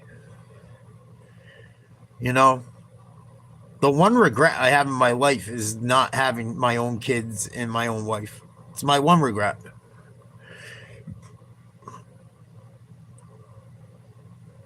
I mean, I did the stepdad or fucking, you know, mom's boyfriend shit for over a half a decade. But if I had that and my girl was solid, no fucking way am I getting caught up in that. And most certainly am I not knocking you up, especially if I'm with the girl. Nope.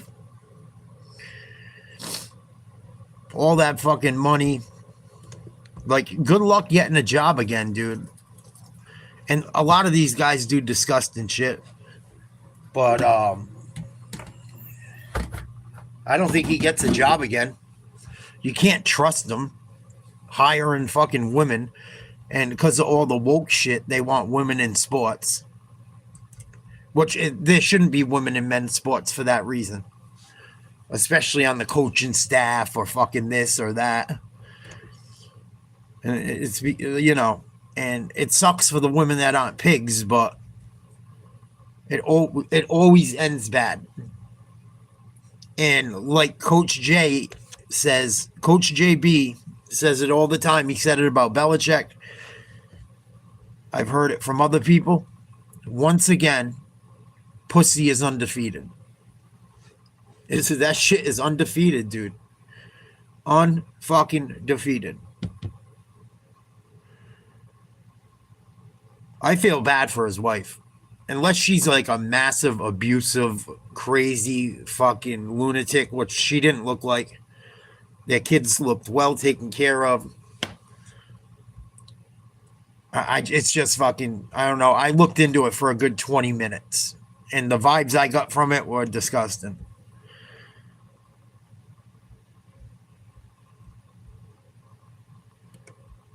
Disgusting, dude.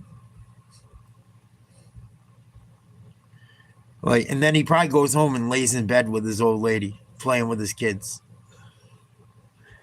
I could never do that. I'd be shaking. In my own head, I would be fucking, it would trip me out. I'd be like, this is a bad dream. The anxiety and shit from it.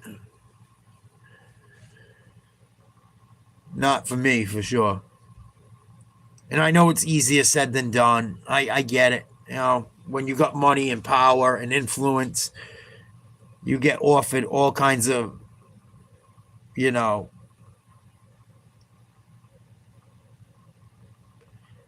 being a regular dude, it's a little different than, you know, having all that money and shit. Like, I try to be like, oh, was that intercepted? Almost. Baker almost threw a pick. It was tipped. Like, I do see that too, like having all that money, but you got to know that people want that money from you, man. Not everyone fucking loves you.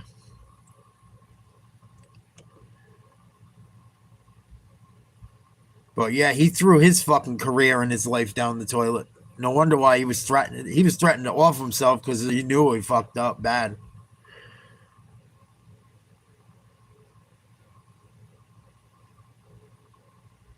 Yeah, same thing in fucking military. I hear about it all the time.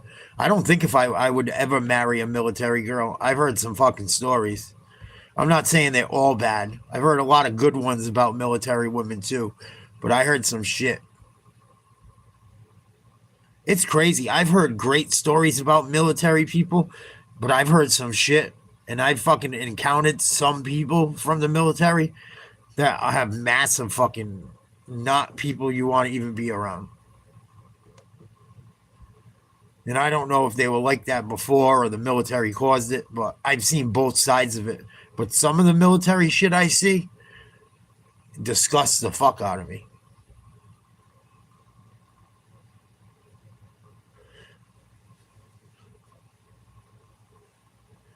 First and 10, 13 seconds to go in the second quarter. Buccaneers trying to get in field goal position. Big completion to Mike Evans. They should be good now. Once Kobe.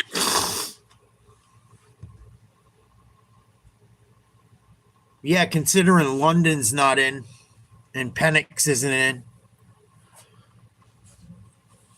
Buccaneers are missing some guys on defense. They're missing their starting tight end. With the time that they had, with the timeouts, they're just trying to think. I took the over on this game, so as long as it's like 28-20, I'm good. I didn't bet money. It's just the pick I would have made. I talked about it. Some people were asking earlier what bet I would make.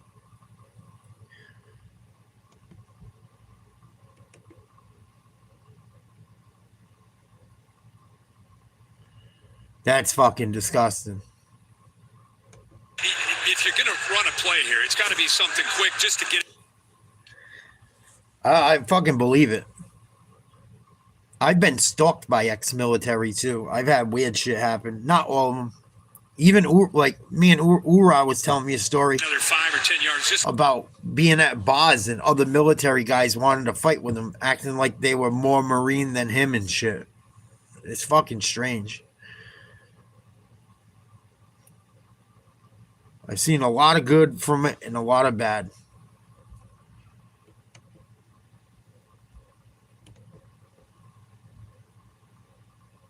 And I don't know if it's because of PTSD and shit or what. I just think assholes are assholes, but. There it is. In case you didn't believe me.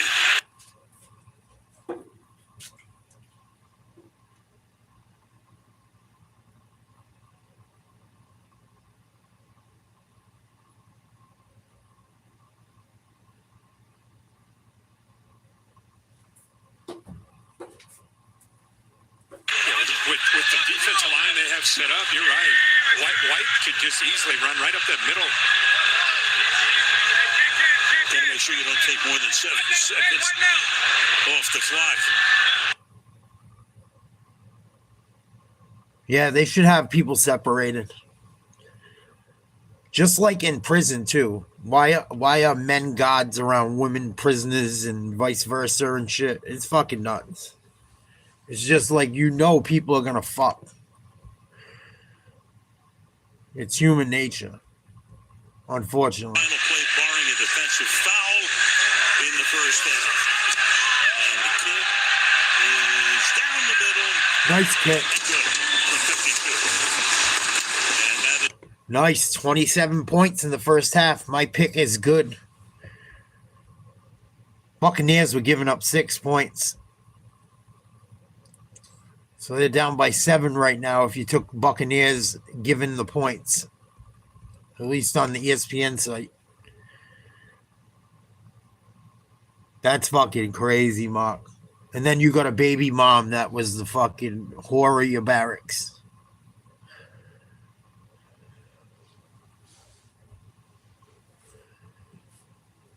Talk about stress. And you're going to get your balls busted about it, I'm sure.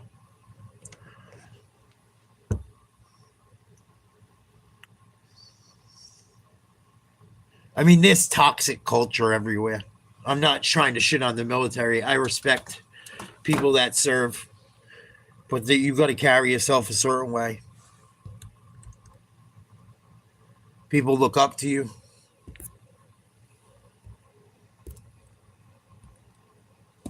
And you represent our fucking country.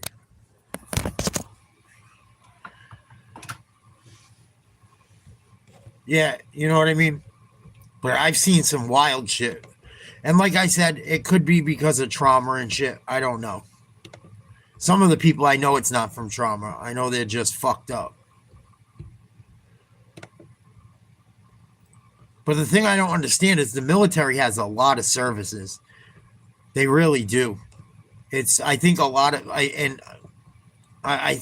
of people don't take advantage of as much as they have.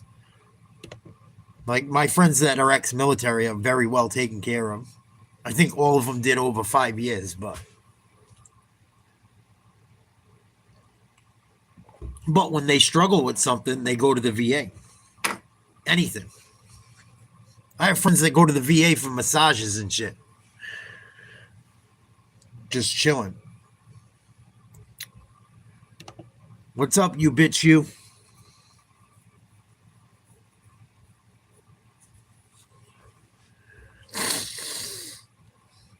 Falcons up by 1, 14-13 at the half.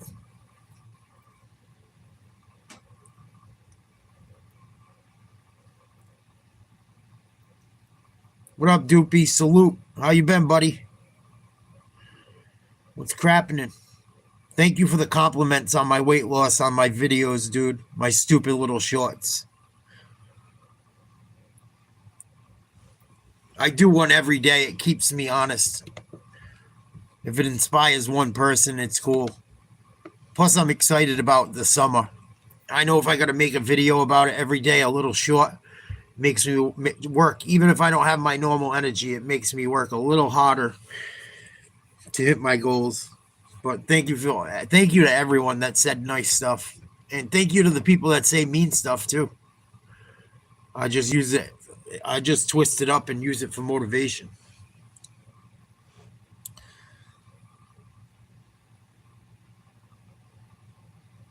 How's your buddy doing that was going through all that shit last winter, Mark?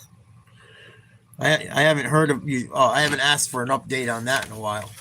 That fucking story was nuts.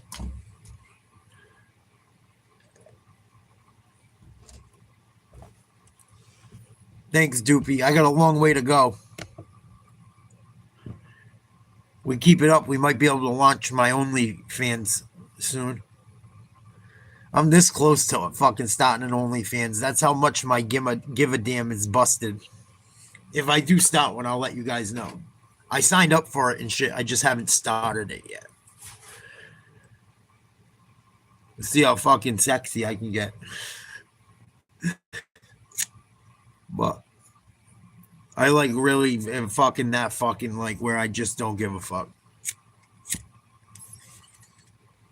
I got 8 years until I'm 50 years old. This is my last shot at really good. He's got the kids and shit still.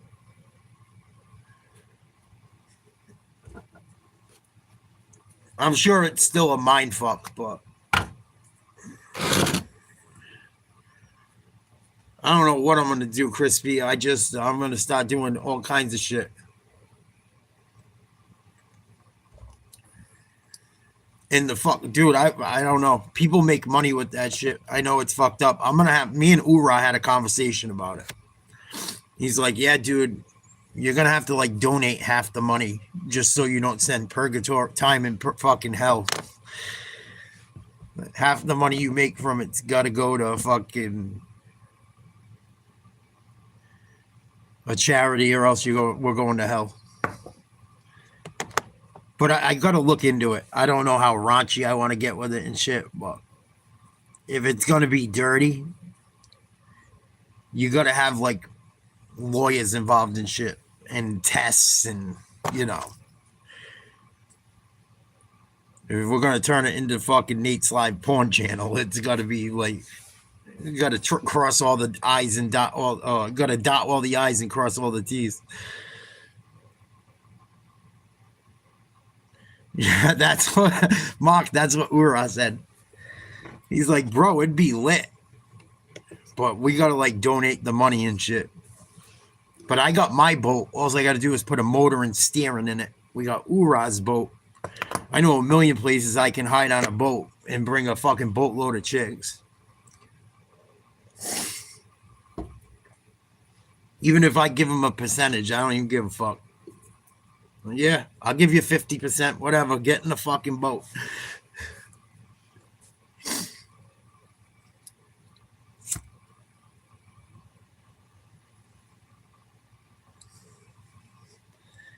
For sure.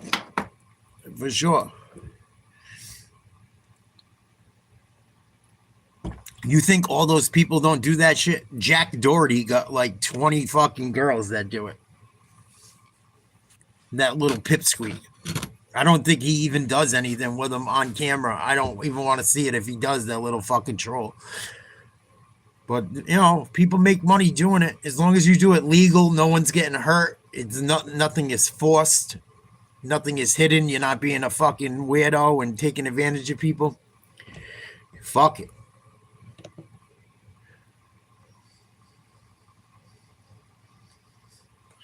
Yeah, I know chicks that sell underwear, fucking socks.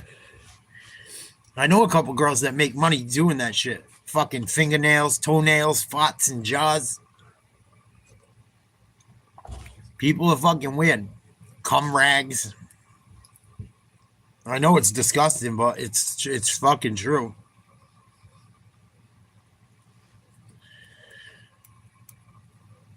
Take pictures of them pissing fucking on a table or shitting on a table. People are weird, dude.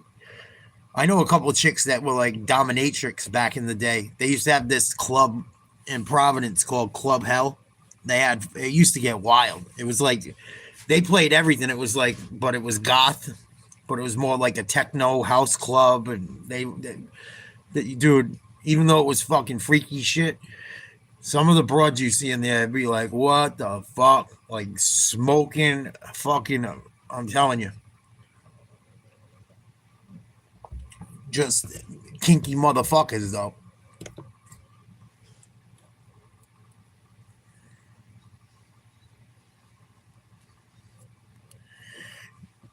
Yeah, DNA could get you fucked potentially. But I seen it all, man. Girls fucking selling panties and shit. Yup, bathwater.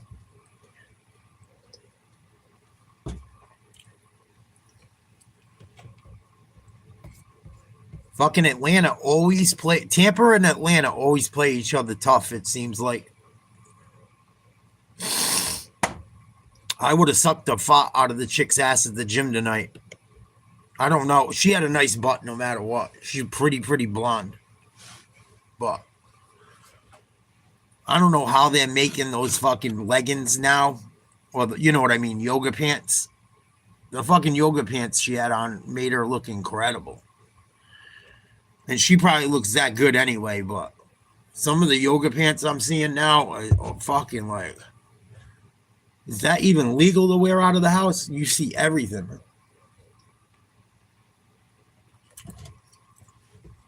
I'm telling you.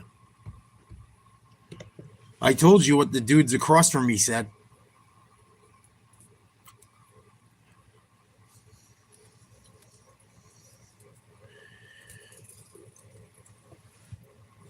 There's a lot of Dominican girls that go to my gym. There's a couple of them fucking amazing. Amazing fucking cakes.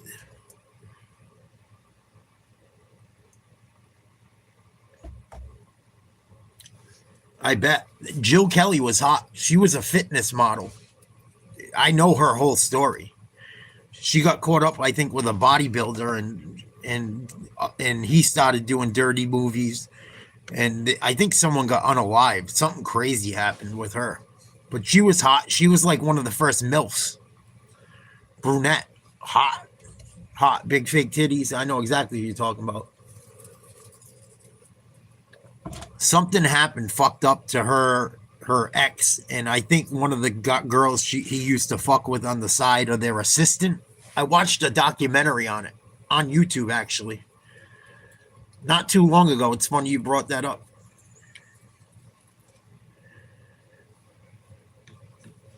But she was a fitness model first. And I think she was married to the dude, and something fucked up happened. I don't remember all the basics, but I think someone lost their life or got hurt really bad. Crazy, crazy story. I remember seeing it in the news too, but I remember more watching the documentary. I just don't remember every little specific. I think she went to jail too. I think she might have done something to the other girl. Or they might have been abusing her. Like it became like they were doing like menage a trois, and then it got out of control or some shit. It was some fucking weird thing. Look into it. I swear. They got in trouble for something. I'll look it up right now. It's halftime. Who gives a fuck? Yeah, I'll tell you right now.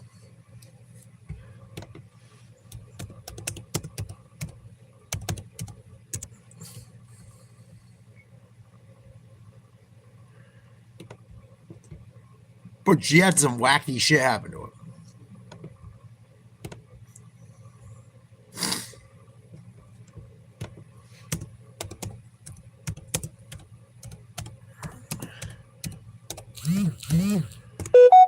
Oh, what is it? Good night, Mom. Oh, no. A lot of those girls get screwed up, man. There's a lot of drugs in that industry.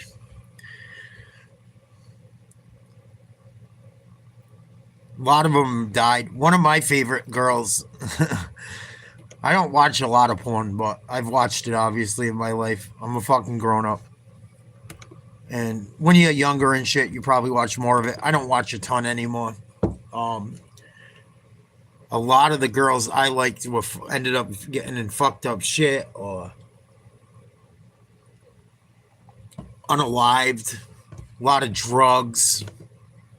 A lot of abuse. A lot of girls that get into porn, unfortunately, were like sexually abused at some point in their life. Who's the fucking hot blonde that passed away? She was bad. Shyla Styles. She passed away, I think, from drugs or something. Christy Mack. She got beat up really bad. She went out with that guy that was in the UFC.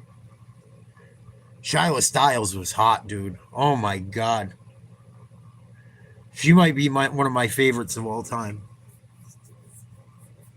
I know it probably sounds like a pig saying that, but I'm being honest. Look up Shyla Styles. Look her up when she's oiled up. Blow your fucking mind, dude. She would do like Missoula parties and just have fucking oil all over a super hot, thick blonde. There was another girl too. Christy Mack's hot. She's a brunette. She has like a shaved head, kind of like a punk chick. Hot. She fucking used to go out with War Machine. He beat the shit out of her. I think she got caught fucking around, or they were broken up or something, and he fucking went ballistic. Beat her up bad. Like, beat her up like beat her up like they were in a bar fight, not even in the ring. Bad. Totally fucked up. Whether she was being a fucking scumbag or not, he should fucking, you can't do that. Like, beat the brakes off her. Who's the other chick I used to like? Mason Moore. She had something happen to her with her health. She got like butt implants, and it fucked her up really bad. She's another one. Those are probably like 2 or 3 of my favorites. She didn't die, but she almost did. I don't even think she does adult videos anymore. But Mason Moore was hot. Really hot.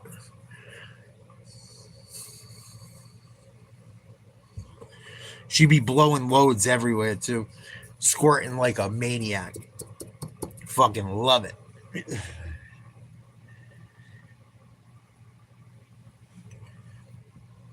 She actually has the same tattoo as me, which is funny. Just in a different place. But there's a few for you guys. I don't want to talk about that shit too much. I don't want to get in trouble or, you know. But yeah, if you look up Jill Kelly, that shit, she got into some shit. I think someone got unalived. Something went wrong, bad. Or there was like something abusive, and it was during like, I don't know. You got to look into it. I'll try and look on the web browser one more time.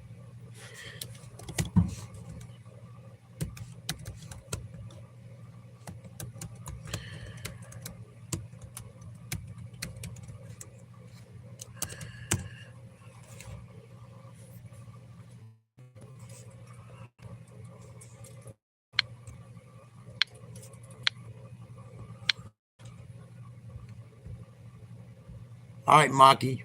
We'll be here. But I think it was Jill Kelly that got in trouble. You got to look it up. Like, when you got to put it up, like, really dig for it. But I could have fucking swore it was her.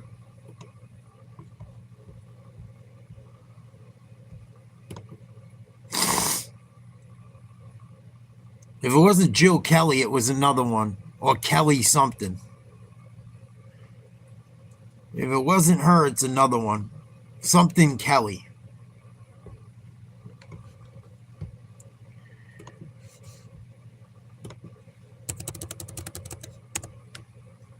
It's not the blonde girl they're showing.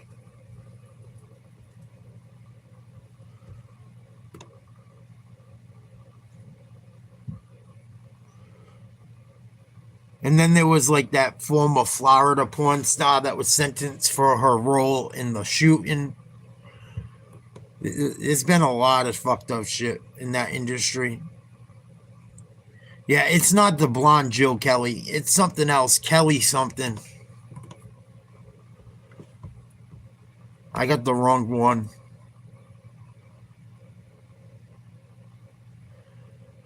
But it was like, it was a name very close to that. I want to say there was a Kelly somewhere in the fucking name. And it was bad. Kelly Ryan, maybe? Maybe that was her name? I could be wrong.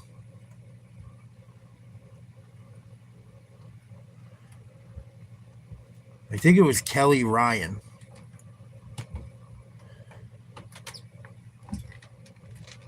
It was Kelly Ryan, I'm pretty sure.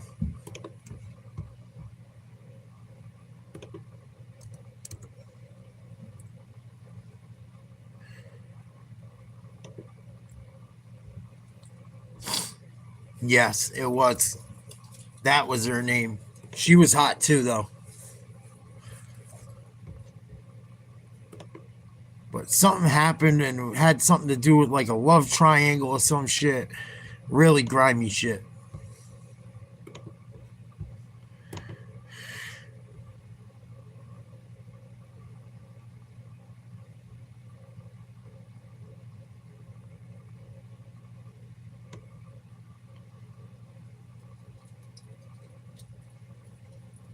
Supposedly that dude, Ryan Madison's in big trouble lately, too. I guess he's got like a lot of the top girls lately. I remember reading that a couple months ago. But yeah, I mean, that's why you got to be very careful doing that shit and go by the book and make sure everyone's comfortable and people aren't on drugs and shit. You know, it's a fine line with that type of shit.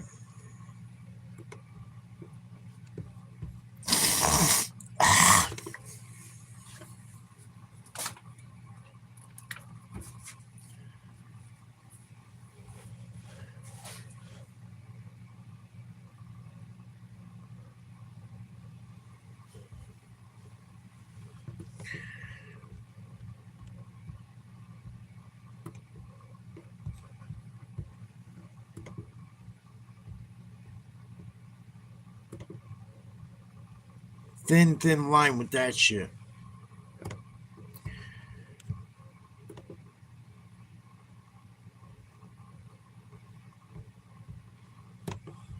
This game should be back on.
This fucking thing's gonna act stupid now.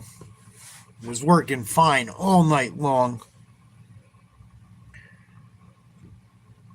I cannot wait to have my room set up soon. I cannot fucking wait.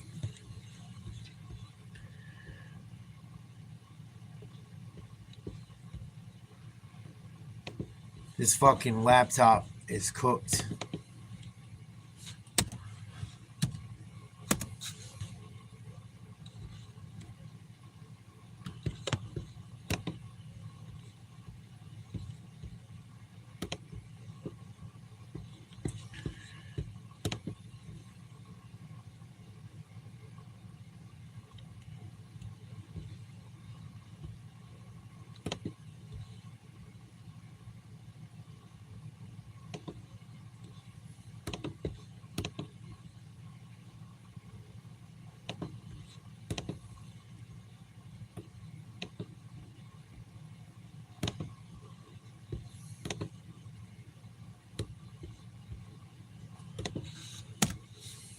If this continues, I'm going to call it a night. I would say Stafford. I think May might be in the conversation. There's a few guys. Jonathan Taylor.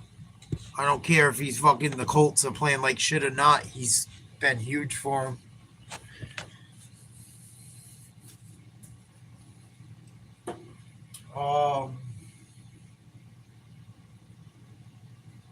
Myles Garrett, even though the Browns suck, Myles Garrett's going to probably break the all-time sack record in the season this year.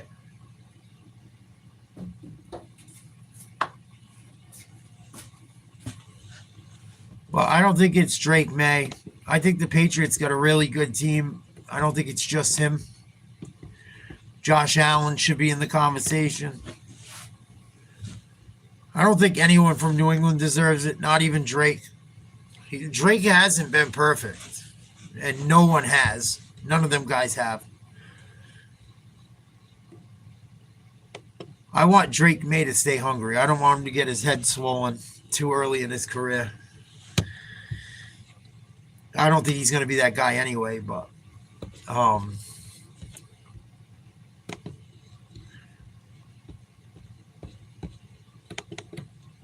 don't know if he's that guy. I think the Patriots have done a good job with coaching. I think everyone has bought into that system. But I don't think it's just Drake May. And he's made some mistakes. He's had some stinkers. I get him being in the conversation, but I don't know if he wins it.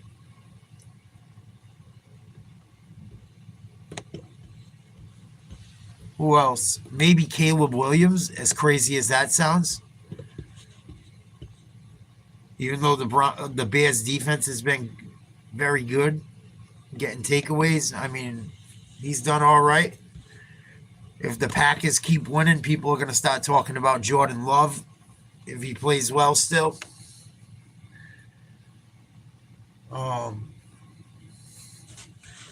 I know this one sounds crazy. Dak Prescott, maybe? How bad are the Cowboys without Dak? Like, if you're going to put Drake May in there, you got to put fucking Dak, I feel like.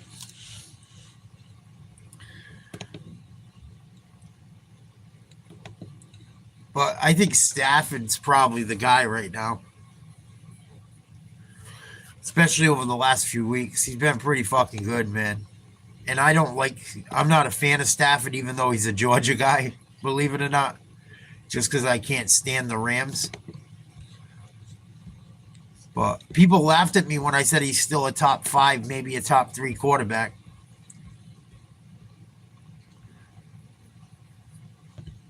Yeah, they signed Rivers. Cam Newton was crying about it today. I should still be in the league. No one wants to deal with your bullshit, Cam. You played for the Patriots and couldn't get them to the playoffs with the same team Mac Jones got to the playoffs. Give me a fucking break.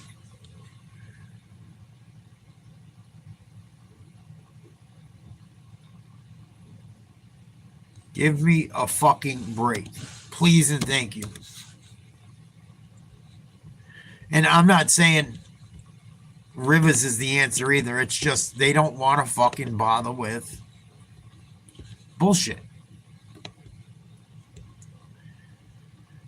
Obviously. It's not fucking hard to tell. But Rivers must be like, know that individual. Rivers must know like that offense well or something, you know?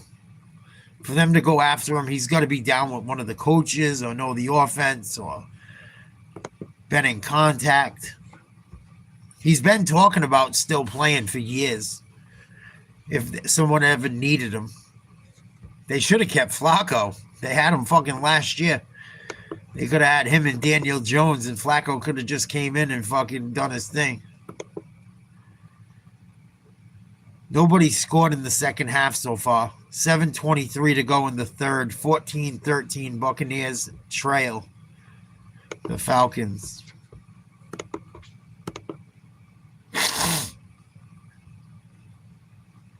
You don't like Cam Newton? He had some great years with the fucking Carolina. He literally gave that fucking kind of gave that game to fucking the Broncos in the Super Bowl, not for nothing. And that Broncos team was good. They had a very good defense. But he shit his pants really bad in that one, in my opinion. And then I dealt with him in New England. I wasn't a fan of it. I mean, he did his best and shit, but I don't like quarterbacks that run a lot. I'm not a big guy that likes, I'm not into running quarterbacks. Even Drake May, he scares the fuck out of me. He gets running around. And it's cool. It's cool until he gets drilled and gets hurt. And it happens every fucking time to every single quarterback that runs at some point. If they're not fucking very, very careful. That's why I love Brady. Brady, even though he would run here and there if he had the opportunity, he's slinging it. When you have nothing else to rely on but your arm, I think it makes you a better quarterback as far as X's and O's. You know where the ball goes. We throw it away. We make the smart play. We're not getting injured. We're not doing this stupid shit. Colin Kaepernick, he had one great year. One, maybe two. He was very good.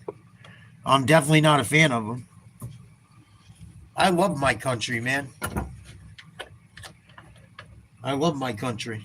The shit Colin Kaepernick pulled, he can go fuck himself. Not to mention he was adopted by white people. Look it up. He was adopted by a white family. He's adopted by a white family and acts like white people are the fucking devil. He can go fuck himself. And I tell him that right in his fucking face. That was a fucking whole wokey moment. We're not even going to go down into politics tonight, even if it involves sports. But he's a fucking Momo. Yeah, he's a fucking... Oh, Cam got busted for... Yeah. They all do stupid shit. They were kids. You know, they were younger. You got to kind of take some of it with a grain of salt. People make mistakes. But look how Cam Newton dresses. He looks like he sucks cock.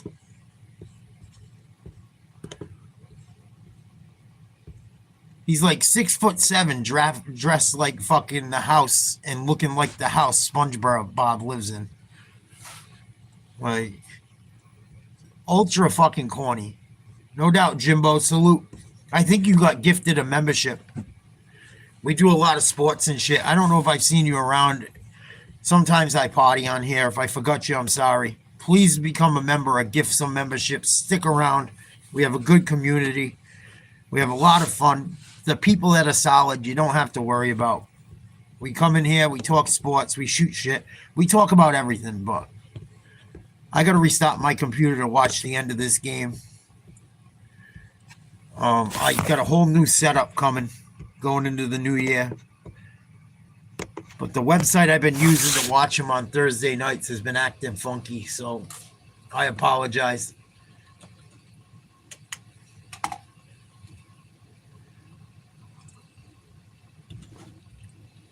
That's cool. I like everything Boston but the Red Sox. Where you from, Jimbo? If you don't mind my asking. You don't got to say exactly where. I mean, keep your anonymity to keep you safe. But I'm from New England, obviously. No shit. You lived there your whole life?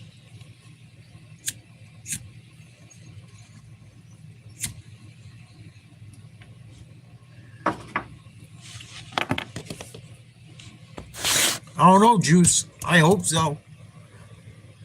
I know Saturday I'm getting pumped up for that game. I'm turning up for that game Saturday against the Bills in Foxborough. And it's supposed to snow. That's cool. Yeah, I spent most of my time in New England. I spent some time in Florida, Jersey, but mostly Boston and Rhode Island. Well, Mass and Rhode Island. Well, Boston and Rhode Island. I've only lived in Boston when I lived in Mass. I used to fish for a living. Now I just fish recreationally, and it's very rare.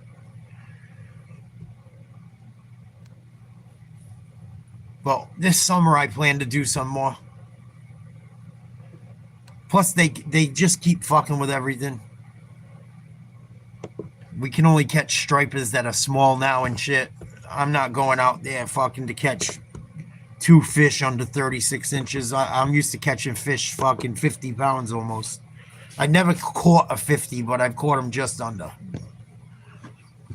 So, it doesn't really fucking intrigue me anymore.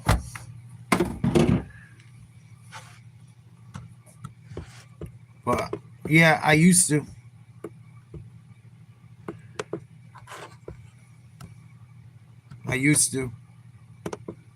I'm 5th generation fisherman on both sides. I stopped fishing when I was about 37 years old, 36, for a living.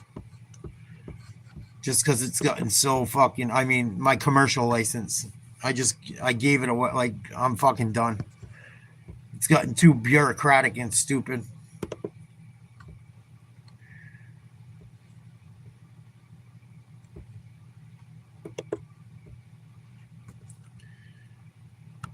But please consider donating memberships or becoming a member yourself full time. I got a lot of new shit coming up in the new year. I do all different shit. I do weight loss stuff. I've lost about 87 pounds since July.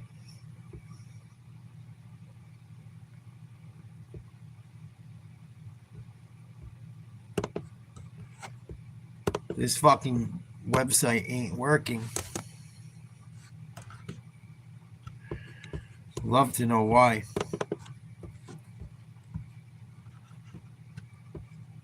It's usually fucking clutch. Alright, dog. I'm gonna put it on in a minute. It's just acting up.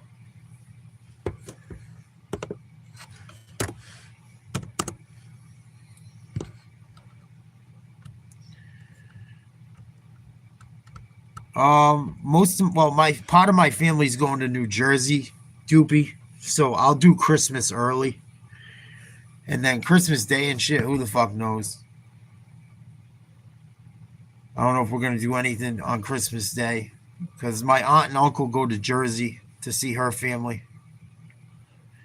So we're doing Christmas like the 20th or some fucking thing. And I don't talk to my father's family really. Maybe I'll go hang with him. I mean, I do talk to a few of his cousins and shit. But, I don't know. Especially since my father passed away and shit. My mom probably don't want to go nowhere or do anything, but maybe I will.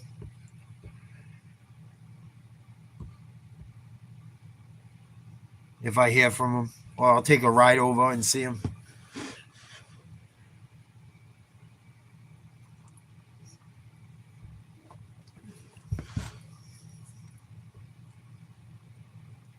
But like my father, I didn't know my dad. I don't know my dad's dad. Like I don't really have a lot of family. I have a lot of family on both sides, but like all my grandparents are gone. My dad and his sister weren't close. 20-14 Buccaneers. 5:21 to go in the third.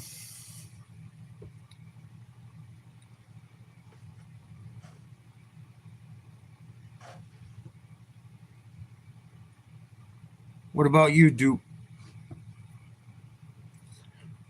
Complete.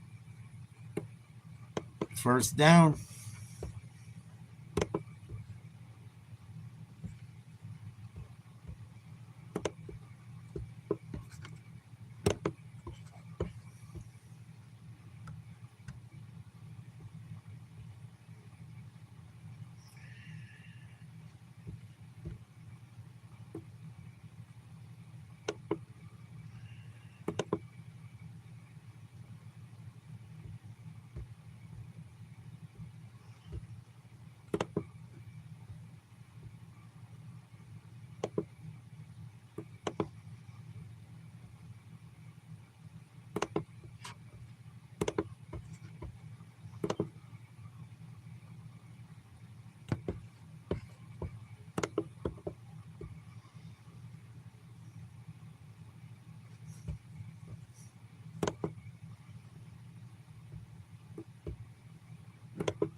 All right, buddy. I hope you feel better. I'm going to call it a night if this fucking thing don't start acting right, too. Unfortunately.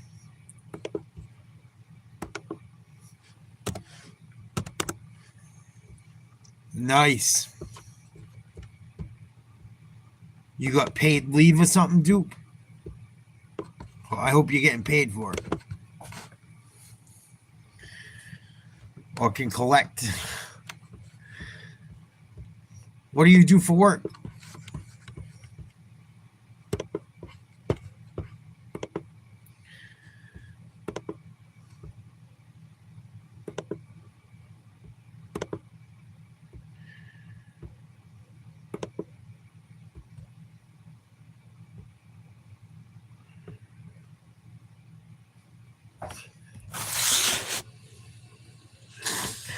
Oh, that's cool. Fuck yeah, if you're getting paid for it.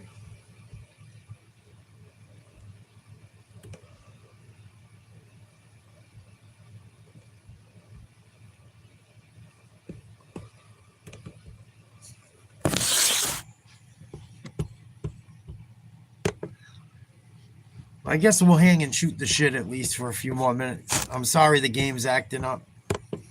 It's been happening a lot lately. I don't fucking get it.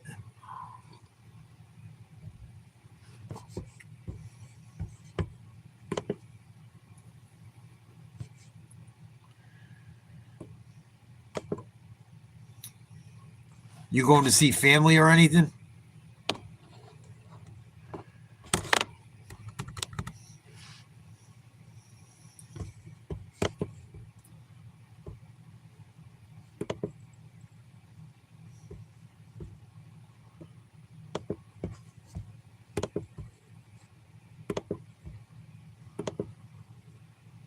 Oh no, fumble on the punt.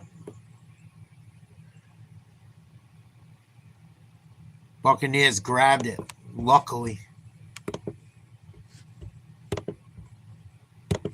Go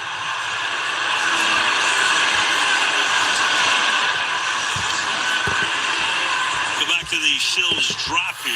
Got free. Back fell down. Couldn't haul it in. Wow. Huge drop by Atlanta. They had to punt. Oh, man. Buccaneers almost lose the ball on the kick. Luckily recovered. Buccaneers score here. It's game time.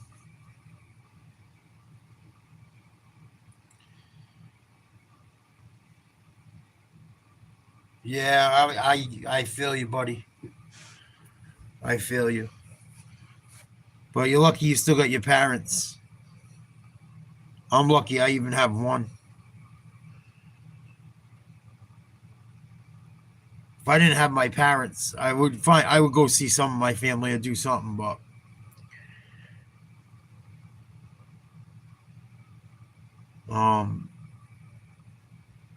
yeah, I don't know what I'm gonna do.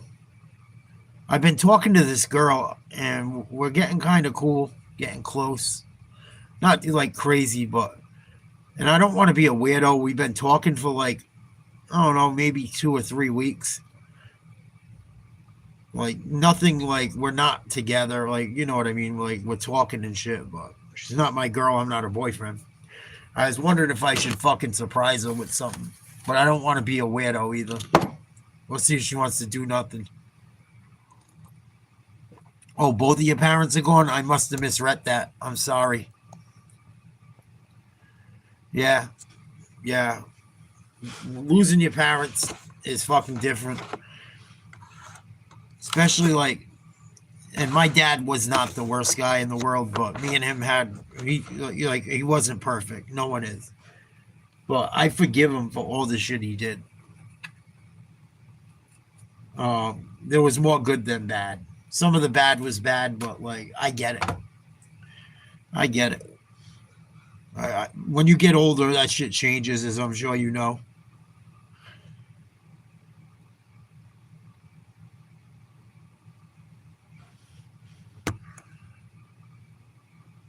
They don't have Drake London, so he's had to step up on the outside along with, of course, the big tight end Pitts. Evans, first down. Nice catch, gain of like 20. Yeah, sometimes the holidays ain't fun for some people, Doopy. I hear you. Last year was one of the worst holidays I ever had.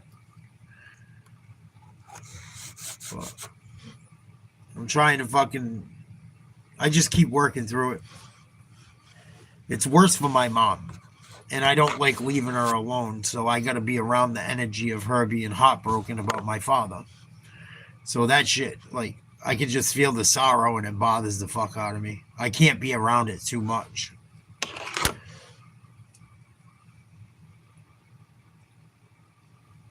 Nice run up the middle. Buccaneers, this shit is over, in my opinion.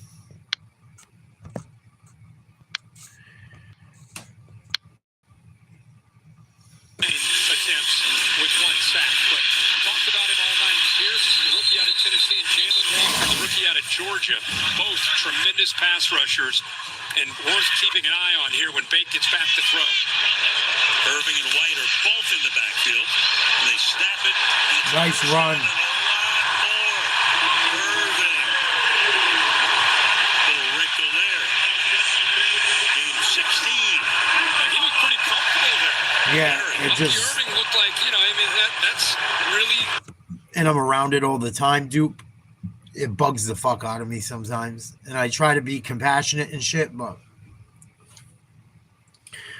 she's just like, I'm not trying to rip her on her. I know it's because she's heartbroken, but it's like constant bitching, moaning, complaining. And she always had a little bit of that. We all do. But now it's like, and it's like almost everything. It's like in constant stories. And it's just like, and I like, I know, Mom, but you got to stop. Like, she's like, it's what's scary about loving someone so hard. You know, you love someone so fucking much that if you don't have them in your life, you're fucked.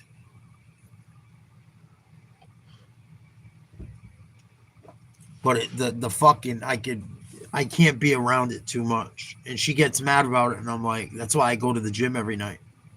or when she's home, because I can't be around that shit. It turns me negative. Sack. Baker Mayfield brought down. Yeah, it is. It is. Like, be happy. Go do shit. Go get some friends. You don't gotta go find a new lover or a new husband, but go do some shit. Have people over. Have fun. It's like, even when we have fun, she's fucking... It's fucked up. And I'm getting like, I'm running out of my fucking patience. I'm running out of my patience. And it's like, and I'm not mad about it. I don't mind helping her out and doing shit around here and paying bills. But at the same time, like, it kind of puts my life on hold with shit. And, being in I'm almost 43 years old, like, it fucking kind of bothers me sometimes, like,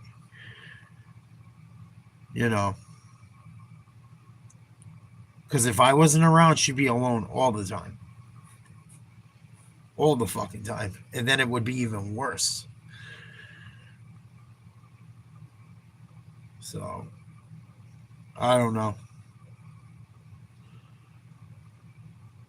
And my brother does nothing. Literally nothing. Doesn't even come by, check on her, bring the kids by. Like, he does nothing. So, if I don't do it, no one does it. But it's getting old sometimes. And it's not because I don't love her. It's just I've been doing it for 2 years now. Almost. It'll be 2 years in August. I'm getting fucking tired. Getting tired. Yeah. It's like being a son husband, dude. It's the only way I can explain it. You know what I mean? I get lists of shit to do, like, constant, and I don't, like I said, I don't mind doing it, but, and then the bitching and nagging and the, just constant sadness. And fucking, just like, I don't want to sound ungrateful, but it's just, I do everything. Everything. All the fucking cooking, cleaning. Like, every fucking thing. She can't even throw shit out in the trash. She won't. Just wait for me. It's like, almost like I'm like, not helping her by doing it. If that makes sense.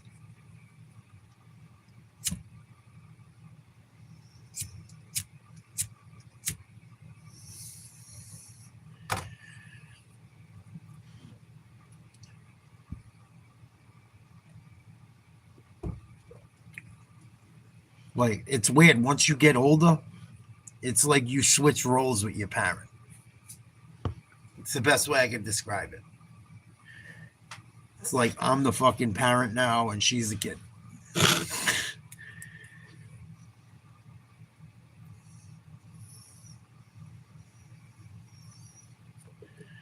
But I'm getting to the point where I'm like getting a little tired of it, just because I've done it for over, like I said, it'll be 2 years in August, and I'm starting to get burnt the fuck out from it. If I didn't have YouTube as an outlet, I don't know what the fuck I would do. Probably go crazy.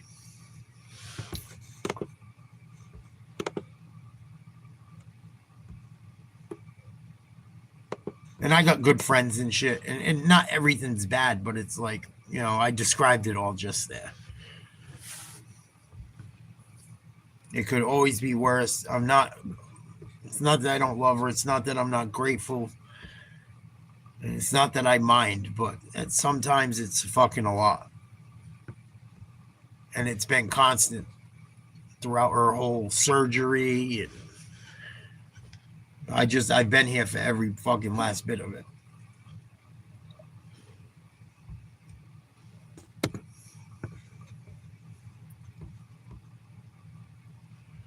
Cousins throwing complete, fumble or incomplete. Or was it intercepted? I think that was picked.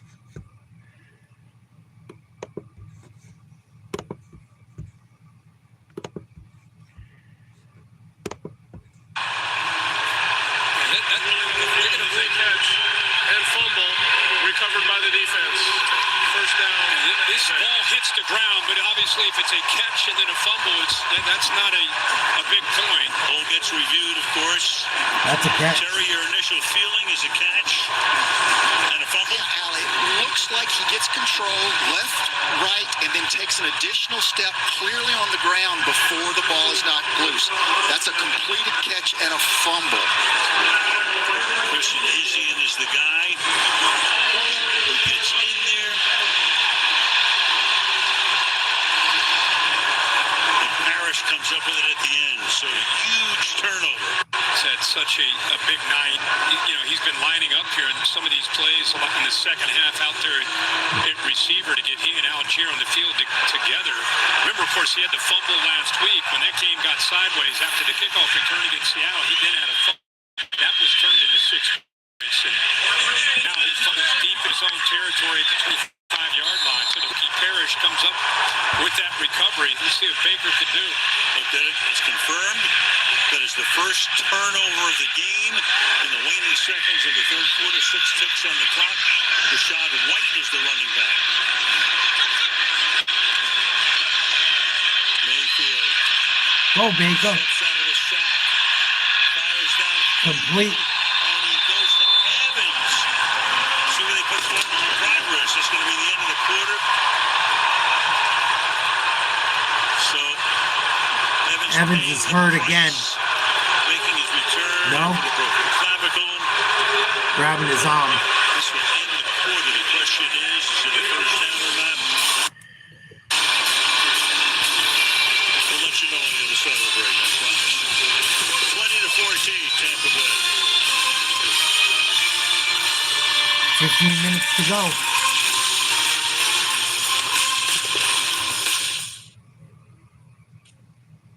Duracell AA's are assembled in the USA. But what about our competitors? They're made around the world. You can check for yourself right at the shelf.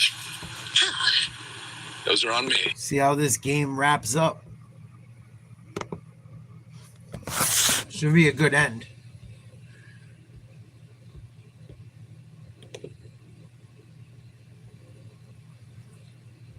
Should be a good end to the game.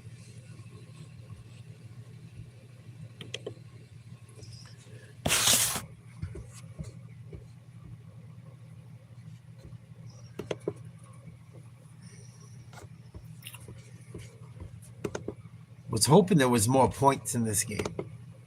I took the over. I think it was 42.5. They're at 34 right now.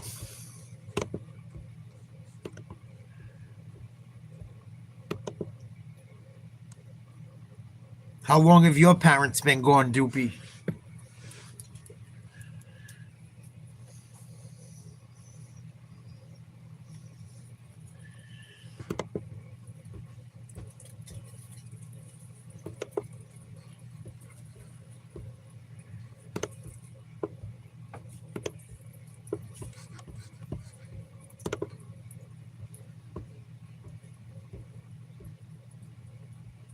Jesus.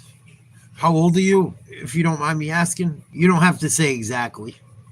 I think we're the only two in here, but if you're worried about people fucking doing something weird, you don't have to say exactly. Yeah, it's fucking, it's different.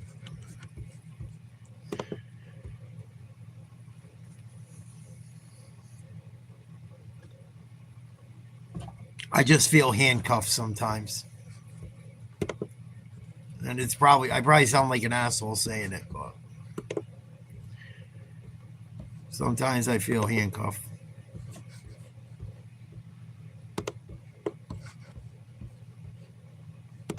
Yeah. I'm like 43 years old almost. I turned 42 a few months ago.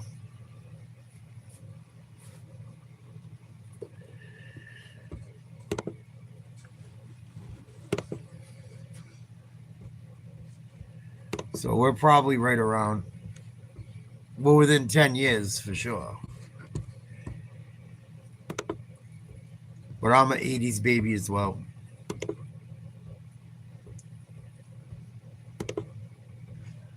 I cannot wait to get my TV and cable box.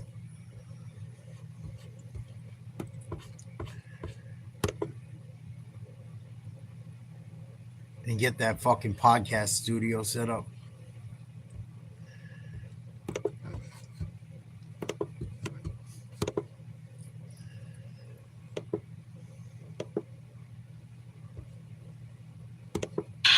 Checking him out. Great to see he's back out there.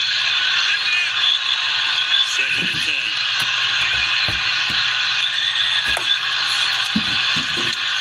Looking that way. The Flag? pass is incomplete, and Evans looking for the flag, and he does get it. Pass interference. So instead of Bryant, they've been going with Terrell right now, and he pays the price. Pass interference, number 24. Defense cost Terrell's got a foul automatic.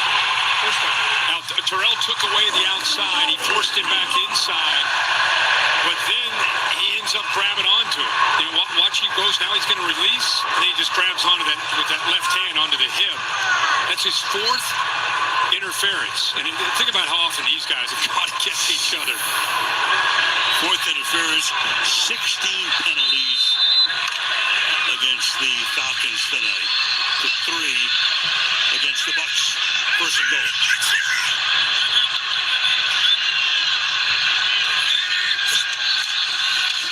Tried to run it.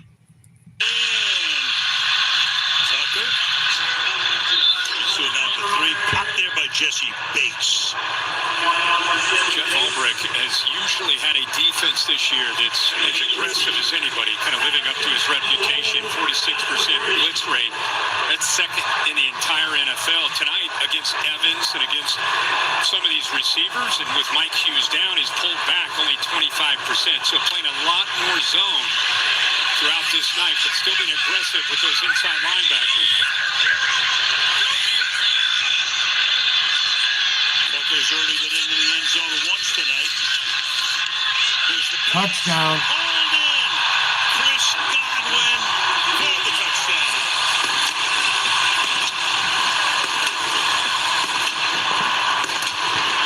So the Bucs finally getting everybody healthy, and it's paying off tonight. Yeah, so many different weapons. A.J. Terrell was kind of caught in no man's land. You see the motion, you see his reaction, a hand up, so he's late in getting out on Chris Godwin. The tight end was late in the flat, so he really didn't have to respect the flat receiver. Nice catch. But he just, for whatever reason, wasn't able to break and respond to Godwin, who snuck behind him. Want to go for 2 here, make it 28-14. Godwin has missed a ton of time this year. Had the ankle injury last year, the fibula injury this year. That's his first touchdown of the season. Going for 2. For 2.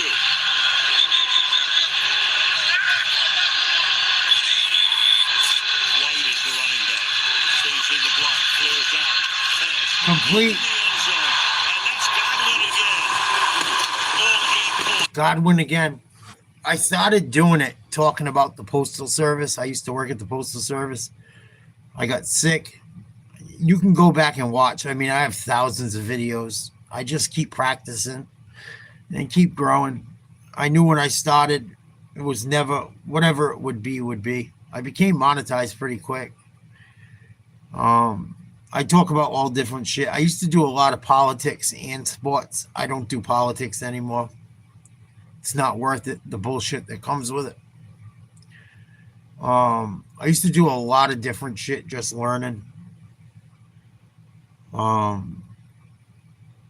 yeah, when I made videos about different things on my life, and I just document my life kind of on it, and sports and different shit that goes on. And make it like, I do this to try and be like a live podcast. Like an interactive live podcast or sports show, or,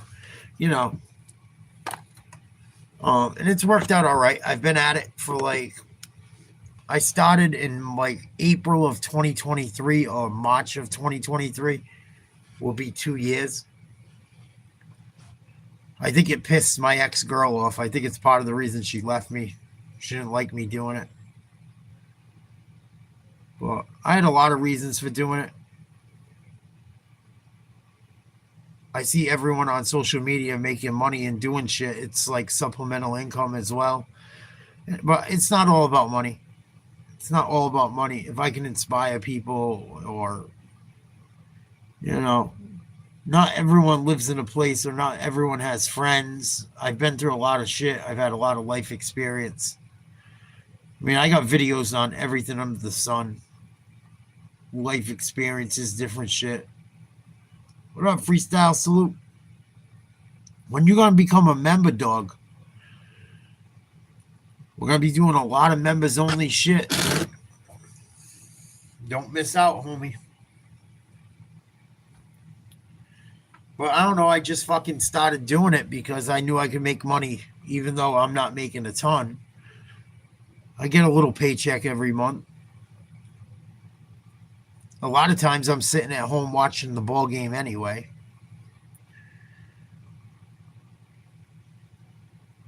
I don't know. I can only talk the way I talk freestyle. Nothing I do is manufactured or made up. I just talk the way I do.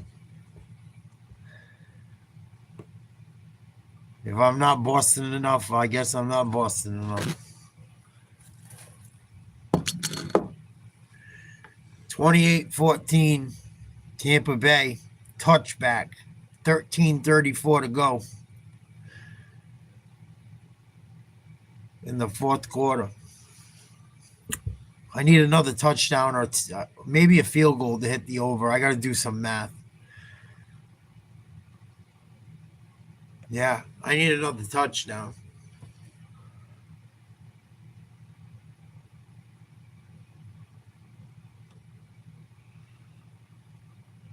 When are you going to stop being a cheap fuck and become a member? Respect. I mean, freestyle. Man in motion, Cousins under center. Fakes a handoff to Bijan. Throws deep. Underthrown, incomplete. Looking for Mooney.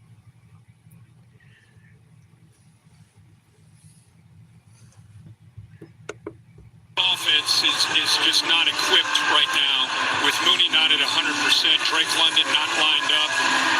They need to, it's an offense that needs to stay ahead of the sticks. They need to run the football. They need to go play action when they get down 14 in the fourth quarter. Obvious passing situations. It's just out of their comfort zone. This has been the man. They empty it here. 5 wide receivers. Cousins. Complete Bijan. Robinson.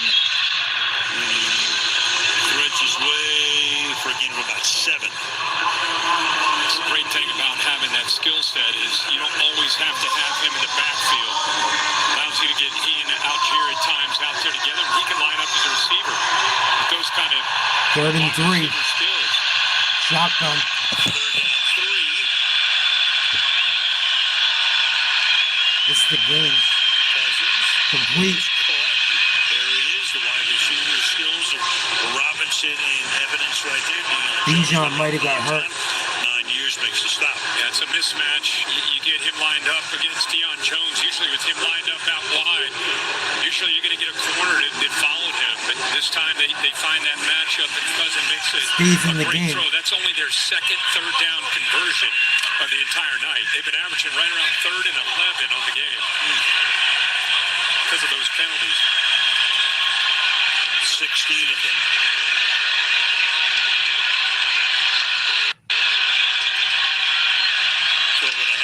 Handoff.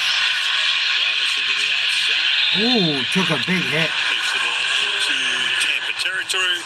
Gain of a couple. 12 minutes to go. Down 14. Cousins is a veteran. You know, he's the I need a field goal and I win the over-under. My pick is correct. Every pick I made for this game is correct. As long as someone scores at least a few more points. Let me double check my math. Cousins complete. It's going to be like 3rd and 3.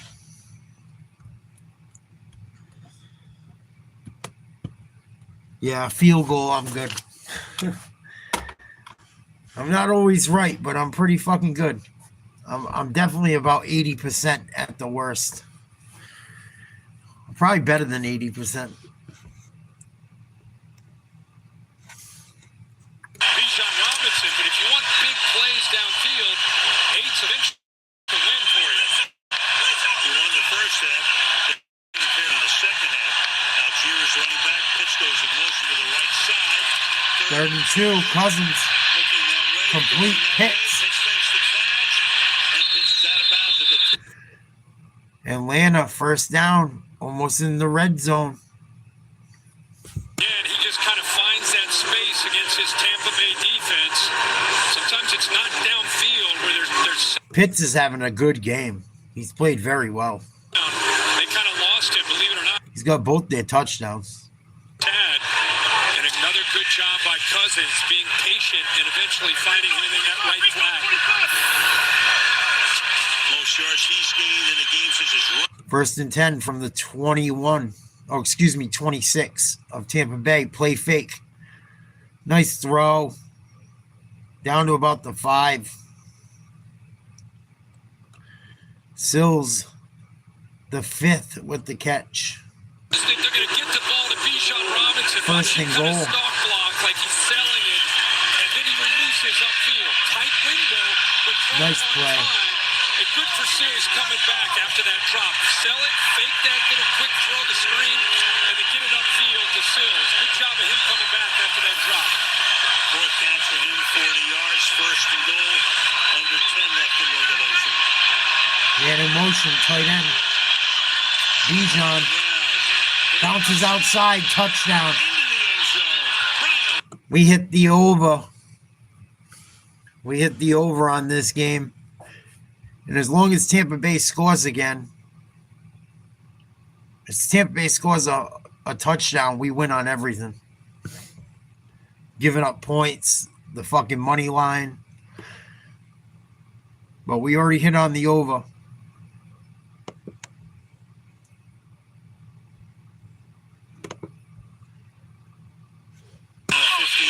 76 yards.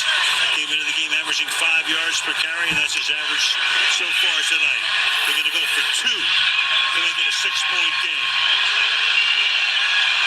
See? They're going to go for 2 to make it a 6-point game. Tampa Bay gave up 6 points. Incomplete, no flags. Fucking sneaky motherfuckers. I get it because it makes it a 1-score game. But you're down by 8. It's a 1-score game anyway. They did that shit because of the spread. Sneaky fucks.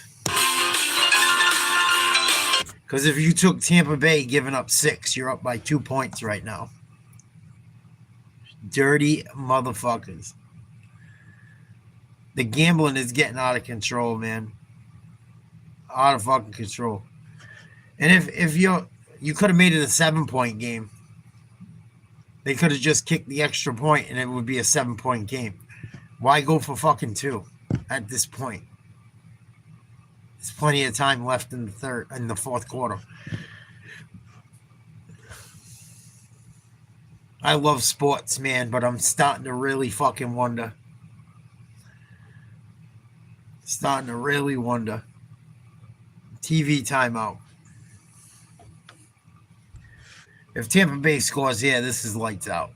Lights out, no doubt about it. Especially if they get 6.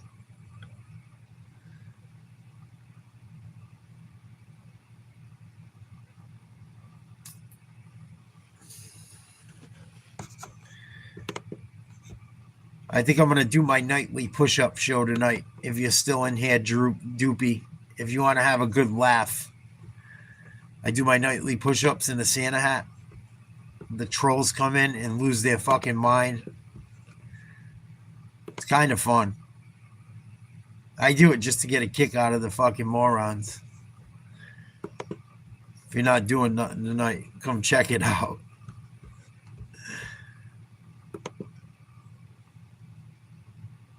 Yeah. I mean, there's plenty of stories throughout history, right? The mafia involved in shit, the NBA referee, what was it, the Black Sox or the White Sox in baseball years ago, fucking through the World Series. But I noticed little shit more than ever lately. It was just like if they could have kicked the field goal, made it 7 points, and tried to score. Even if they get 2 stops and they score 10 points, they win by 3. I just don't get the. I know why they did it. It's not because it's smart fucking football, in my opinion. Yep. I think it was 19 something. It was in the early 1900s. I know that for a fact. It's the right time to get healthy. The left tackle back as well. Worst. Yep. That kick is short of the landing. Awful kick. By Gonzalez. So a misstep there on a night when Awful. He looked like the old kicker. Carl Sheffers wants to get inside the 20. So 28-20. We hit on the over. Tampa Bay's up by 2. If you took them, giving up 6. Up by 8 if you took them money line. But the over has hit. Almost every game the over hits. Every fucking game lately.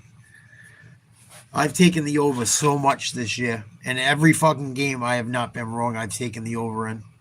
Not one yet.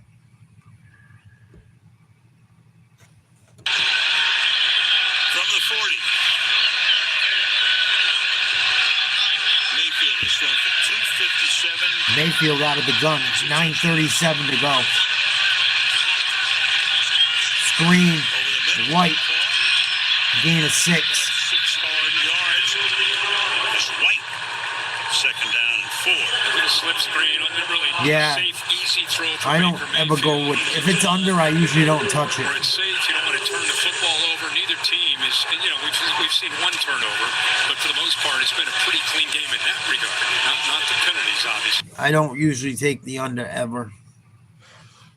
With an opportunity on this drive, want to make it at least a 2-possession game by getting in the field goal range. 2nd and 4. Shotgun 3 wide. Going away, second down and 4. Nice fake. Throw. Complete. Egbuka. Should be a first down. Alford put the heat on that time. Flag on the play. Number 24, defense. Penalties decline. Results of the play. First down. That's another one on Terrell again. Terrell. He has had a Night to forget. night to forget. He's had five calls on him. 2 have been declined. Terrell. Good 5 job by penalties. Baker Mayfield with that. He's having a rough night. He's one of the best cornerbacks in the league. He's playing man-to-man against fucking Egbuka and Mike Evans all night long. With no help, really. I think he's done all right.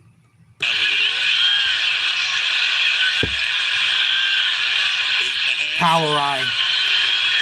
Or strong eye, excuse me. Play fake. Incomplete. Throws that one into the ground. The pressure was put on by Jalen Walker, that number 1 pick. First round pick anyway, one of the 2 in the first round. Yeah, these guys that come out of Georgia, Kirby Smart and Glenn Schumann, their defensive coordinator, man. Georgia, they do baby. such a good job of recruiting, finding talent, and developing them. Jacoby Dean, who plays for the Eagles, another great example of a Georgia linebacker who isn't just to have the ability to make plays, but they bring something to the defense like an edge. Who are your teams, Doopy? Baker, shotgun. Throws, zone, intercepted. Great play. They were in zone. I think it was cover 2. Nice job. Big turnover. With 8:22 to go. Here we go. You think the rig job is in, Dupe? League, but this time out for 20. He's playing zone. He's just reading the eyes, and he fools Baker Mayfield. I think Baker thought he was going to stay on the slot receiver and go vertical, which would have freed up another matchup against cover 2. 13 against 37. But instead, he came off the inside receiver, faked Baker. You an Eagles fan too? Oh, you're a Philly guy. Yikes. Are you from Philly? Or South Jersey? My aunt's from South Jersey. My uncle's wife. They've been together before since I've been born. I love her and her family to death. They have Eagles season tickets. But I hate Eagles fans mostly. Not all of them. I run into some real douchey Philly fans. How about, again, the initial cut? You're not one of the bad ones. And they're not too bad either. But this year, Eagles fans have been fucking retarded. And they have bailed on the Eagles. So many people were coming in here talking shit about the Eagles. I haven't heard from them in 2 months.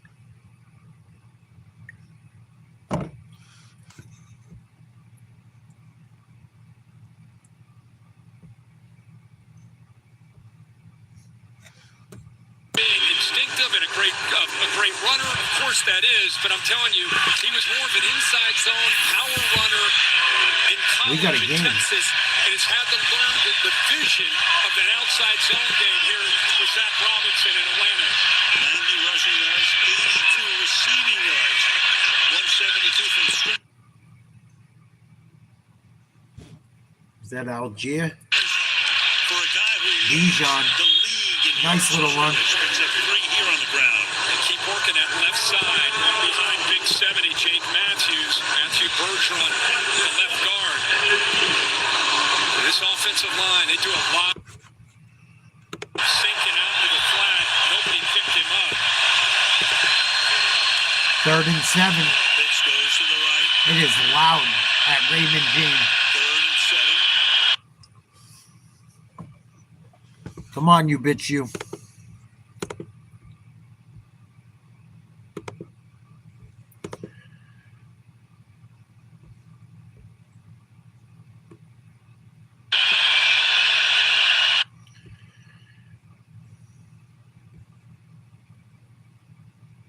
Complete Pitts, big crest, big catch across the middle. 1st down.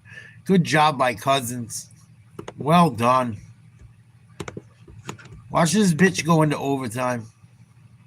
Or the Falcons lose by 1 and cover.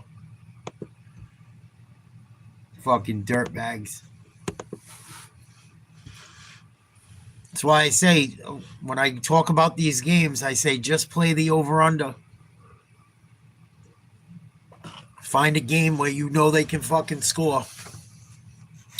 And usually they're the primetime games, I've noticed. More times than not. 6:30 to go, 8-point lead.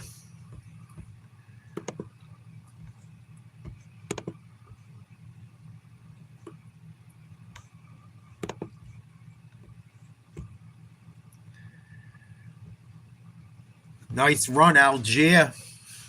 1st and 10.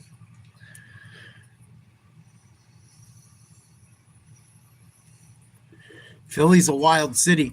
Hey, have you had Joey Merlino's cheesesteaks? They look bomb.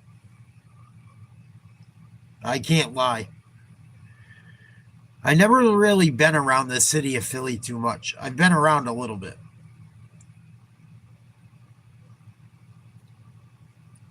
There's another pizza place that makes cheesesteaks and pizzas that looks fucking good too. I can't remember the name of it. I think Dave Port and I did a thing on it recently. But they make pizza and cheesesteaks and both look fucking bomb. I kind of liked, a fumble recovered by the fucking Bucs. Huge play. Huge play by the Bucs. That's definitely a fumble. If not, this shit is rigged. But I kind of warmed up to Marlino. I don't know if he's a shitbag or not. I don't know. But I don't think he's a rat from what I've looked into. Yeah, I've heard of Pat's. I've heard of Geno's. This is something else. It's not either one. But I like Philadelphia rappers. The city intrigues me. I always loved certain things about Philly. Other things are not so cool, but it's a wild place, man. I know Philly's no joke. So they called it. There was no fucking turnover on the play. It's going to be first and goal for the Falcons from the 10. Crazy. How the fuck did that work out? How was that not a turnover?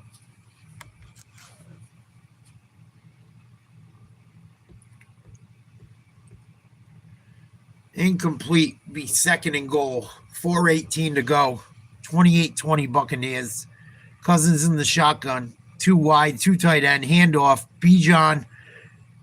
And there's a flag. Got to be a flag. If not, he tiptoeing in the end zone. Yeah, there's a flag. It's against Atlanta. Full start on Sills. Man, he's had some bad plays tonight. He's also had some great plays. I can't remember the name of it. It's a red brick building, which does you no justice.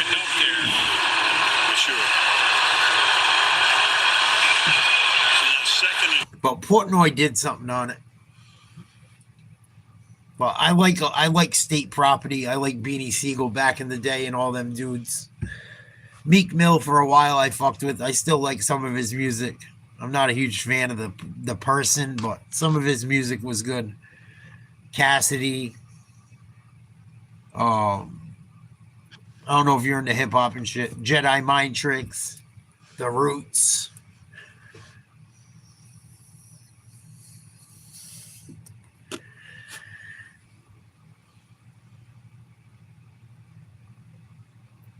Freeway, Beanie, Gilly. I think Gilly's kind of a clown. I also like what's his name as far as a rapper, Arab. I know he's a fucking wild boy, but I seen that. I was so fucking pissed off. Oh, what a catch. That should be a pass interference. That should be pass interference. A huge push off by Pitts. He scores his 3rd touchdown of the night. How was that not offensive pass interference? He got away with the push off from hell. This shit is rigged, bro. How was that not a fucking pass interference on the offense? Awful. When I seen Beanie Siegel get fucking smacked by that piece of shit that was cool with Meek Mill, that shit pissed me off. How you gonna let them motherfuckers beat up Beanie and he's having health problems? Fucking scumbags. Philly's grimy. Grimy. That should have been offensive pass interference. Figuring this one out. When it's this tough to. I was so disappointed at the real street motherfuckers in Philly. You let the Broad Street bully get smacked up. You let Beanie Siegel get smacked up. You're a bunch of fucking scumbags. And supposedly he was playing both sides of the beef, but I don't buy that shit. I don't buy that shit. I heard he smacked the fuck out of Gilly, too. I heard Gilly got smacked the fuck up by Beanie Siegel when he was starting trouble with Lil Wayne. I like some of the shit Gilly and Wallow do, but I don't know. Gilly I wonder about sometimes. I wonder. And I don't hate him. I like some of the shit he does, but I don't know. I wonder. It's like he's got a problem with everyone everywhere he goes. Like, so Lil Wayne fucked you over. Beanie Siegel fucked you. Everyone fucked you over, right? And then you finally got a big deal. And I like some of the shit he does. I'm not trying to hate on him. I like 1 or 2 songs he's ever put out. But I'm just not big on him. Not big on him. And I feel bad for him. I know what's happened to him. He lost his son and shit. And, you know. But the more I hear and see, it makes me wonder about him sometimes. Cousins throws incomplete. 2-point try. No good. 28-26. 3:34 to go. Falcons down by 2. That should have been offensive pass interference. What an awful fucking call. That was terrible. Terrible. See if they went for the fucking field goal or the extra point kicking after each of the last 2 touchdowns, you got a tied ball game. Fucking, I don't know. The more I watch this shit, the more I think it's rigged. Certain games. But we hit on the over. What the fuck do I care? I don't really have a horse in the race.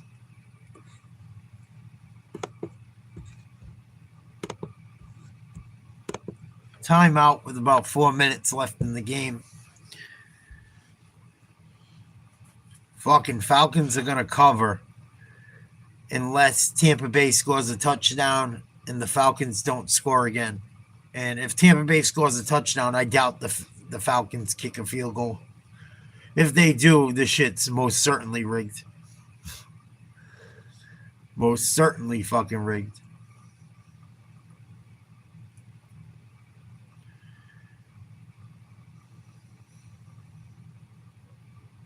That Kensington area is crazy, huh, Doopy?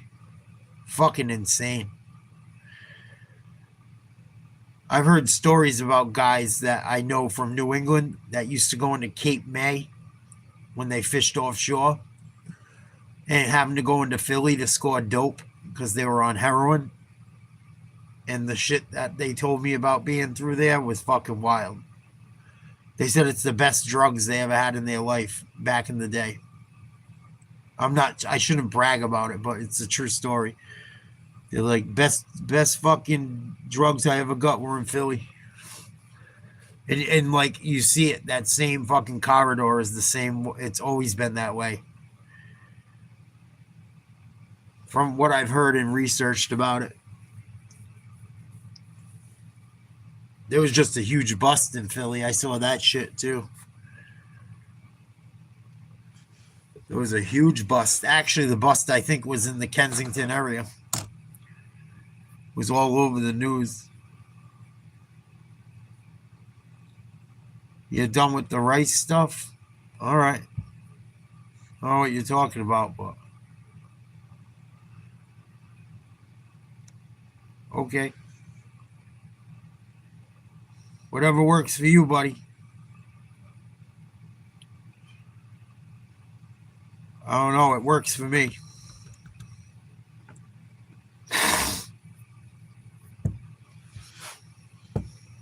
It fucked you up?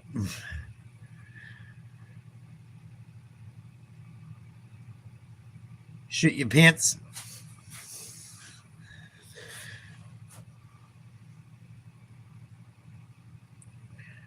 $28-26 Bucs. Caught at the 1, across the 10 to the 20, 25. Because you're not used to eating right, dude.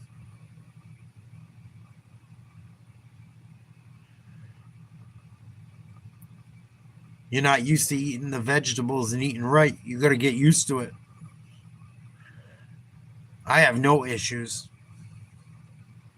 Maybe I'm eating too much rice. I don't eat a lot. Like, for the calories I burn and shit. So, I don't know. To each his own. I just tell people what works for me. But I don't have digestive problems or hunger, really. I mean, sometimes I do because I've lost so much weight and I'm still trying to continue, but really don't have too many issues, luckily. I eat like a fucking bag of broccoli or green beans a day. It's probably just I eat a whole bag of broccoli, like a 16-ounce bag of broccoli a day, or spinach or whatever.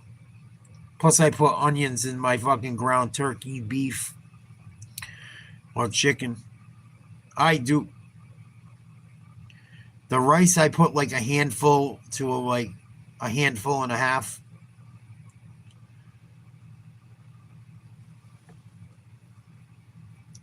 But it's probably you're just not used to it, or you don't eat vegetables, so it's probably fucking you up.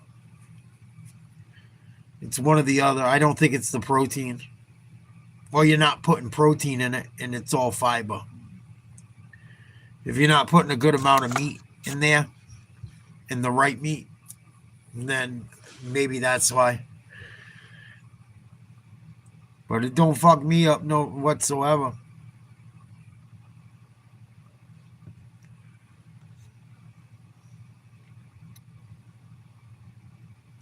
I haven't felt this good in fucking almost 10 years. I took the over tonight. I hit on it again, dupe. This game feels rigged to me, though, because Tampa Bay was about to cover, and the Falcons just got away with a wicked offensive pass interference. Pitts caught his third touchdown of the night. 3rd and 3 for the Bucs. Baker in the shotgun. Throw complete. 1st down. Godwin again. He's turned it up this second half.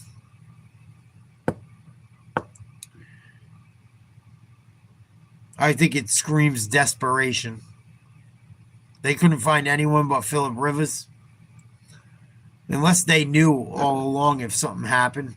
I don't know if he knows that offense really well. I don't think it's a good fucking idea. But who am I? I don't know what's going on. Supposedly he still has always worked out. I don't know. There's no one better than Phillip Rivers. And I get it. He knows and shit, but he hasn't played in a while. Fuck, if you're going to go get Phillip Rivers, go get Tom Brady. That's what I say. I put my money on Brady before Rivers. Brady was playing still when Rivers was already fucking retired, or they retired the same year, I think. Fuck Garoppolo. He's a fucking scrub. Garoppolo's a pussy anyway. Garoppolo's always been a bitch. He stubs his fucking toe. He can't play.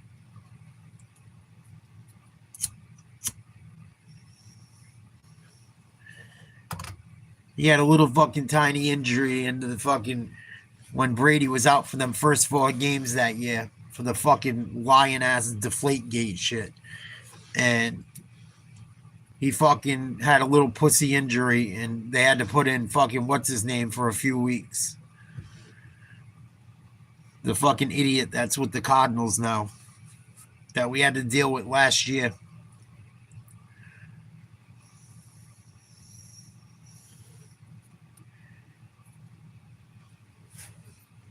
Fuck Jimmy Garoppolo. He's a fucking scrub. Throw incomplete. Intended for Ibuka.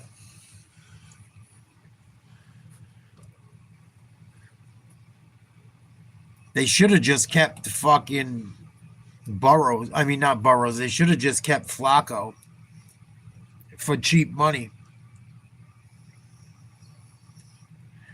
Anthony Richardson's got to go. He's fucking done. He's a bum. He's always hurt. He's a bitch, too. Can't really be mad at Daniel Jones. I mean, he blew his whole shit out. He had a good year up until they ran into injuries.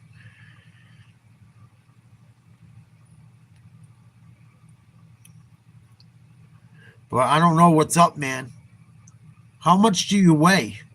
How much weight do you have to lose? You're probably eating way too much of it, way too quick. I don't know what you're trying to do. But either that or you're sensitive. Do you eat a lot of vegetables or do you not eat vegetables? Maybe that's why. I don't understand why it's not working for you. It's probably because your body's not used to having good shit. Even when I was fat, I always ate vegetables, so it's the only thing I can think. Or you're eating way too much rice and not enough protein. Well, I eat a bag of that shit every day. It don't bother me at all. I don't have problems going to the bathroom, whether it's trouble to or being like excessive. I don't know.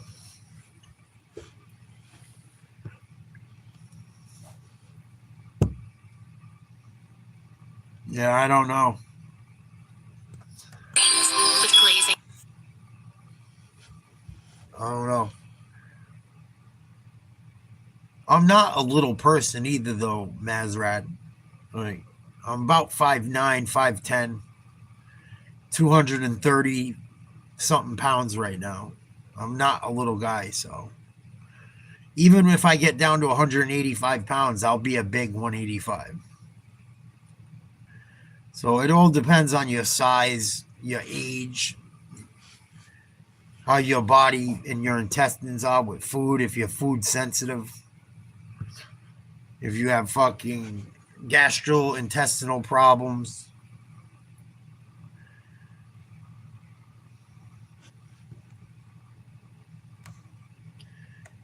Well, I'm pretty fucking lucky, I guess.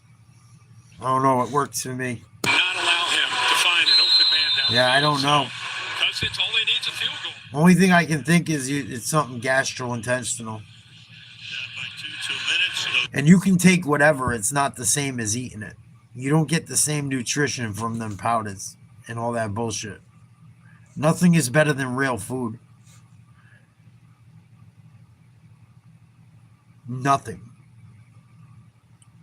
And maybe if you're taking that powder with it, it could be making it happen. But I don't have problems. Strong leg, has a career long of 57. So once you get...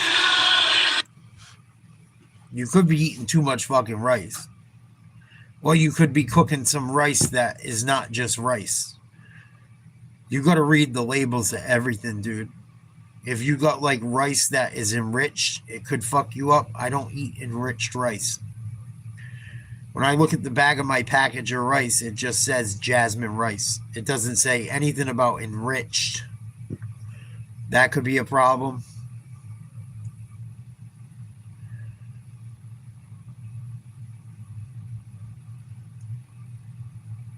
It could be a lot of things.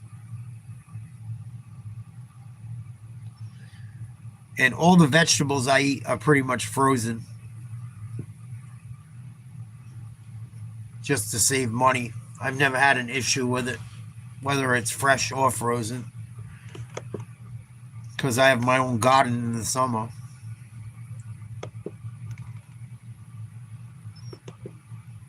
Cousins, 1st and 10. Sacked. Might have lost the ball.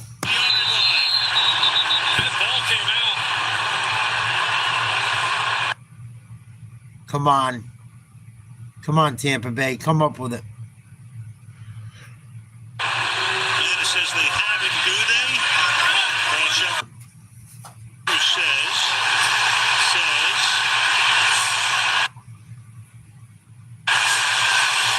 Discussion here. Who's got it? Now Hassan Reddick got in and took it away from Cousins. He ripped it out of his arms.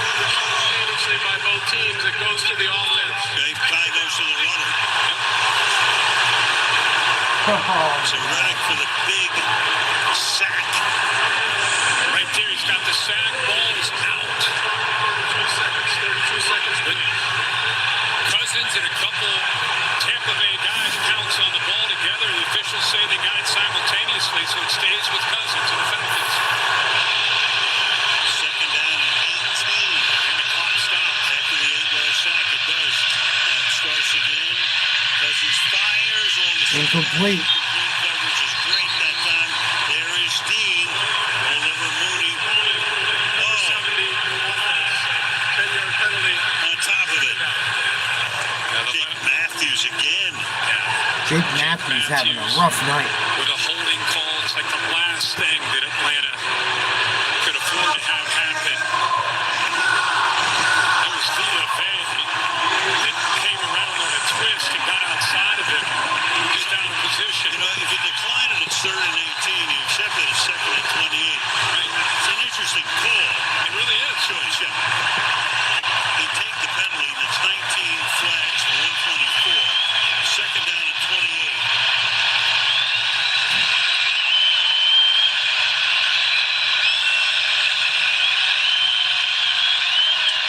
Cousins. Pass is Incomplete. intended there for Mooney, 3rd and 28. He got pressured. He had to get that ball out before Mooney even got to the top of his route. Timing just not quite there. It's interesting, these last few throws. First throw, he went to David Sills. His last couple throws, he's gone to Mooney. Here we are thinking, get the ball to your best player. 3rd and 28. And Kyle Pitts. Here's the game. He does here.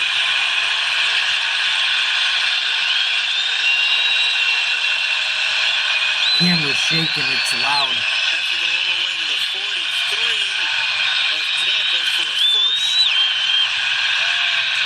Cousins underneath, going to pick up a few yards here. Hits.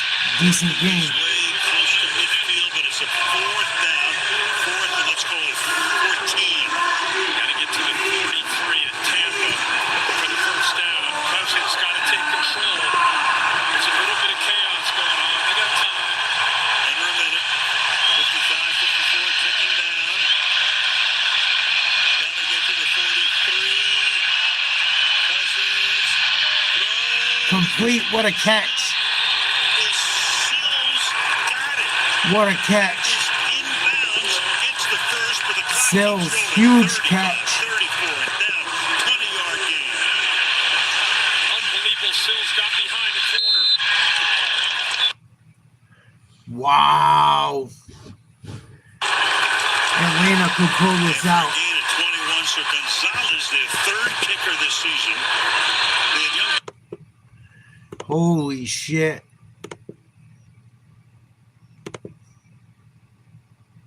What a fucked up game. 29 seconds to go. 1st and 5. Holy shnikes.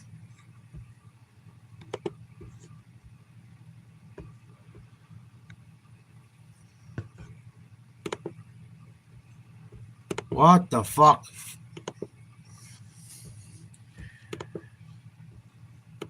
The Buccaneers got fucked. That touchdown the Falcons scored should have been offensive pass interference. That was awful. They run a screen, caught close to a first down. They were in field goal range. They got a good shot at this one. I think they just got a first down. 24 seconds. I think there's less. I think they're having a clock issue. Insanity. This game makes me feel like this shit is rigged tonight.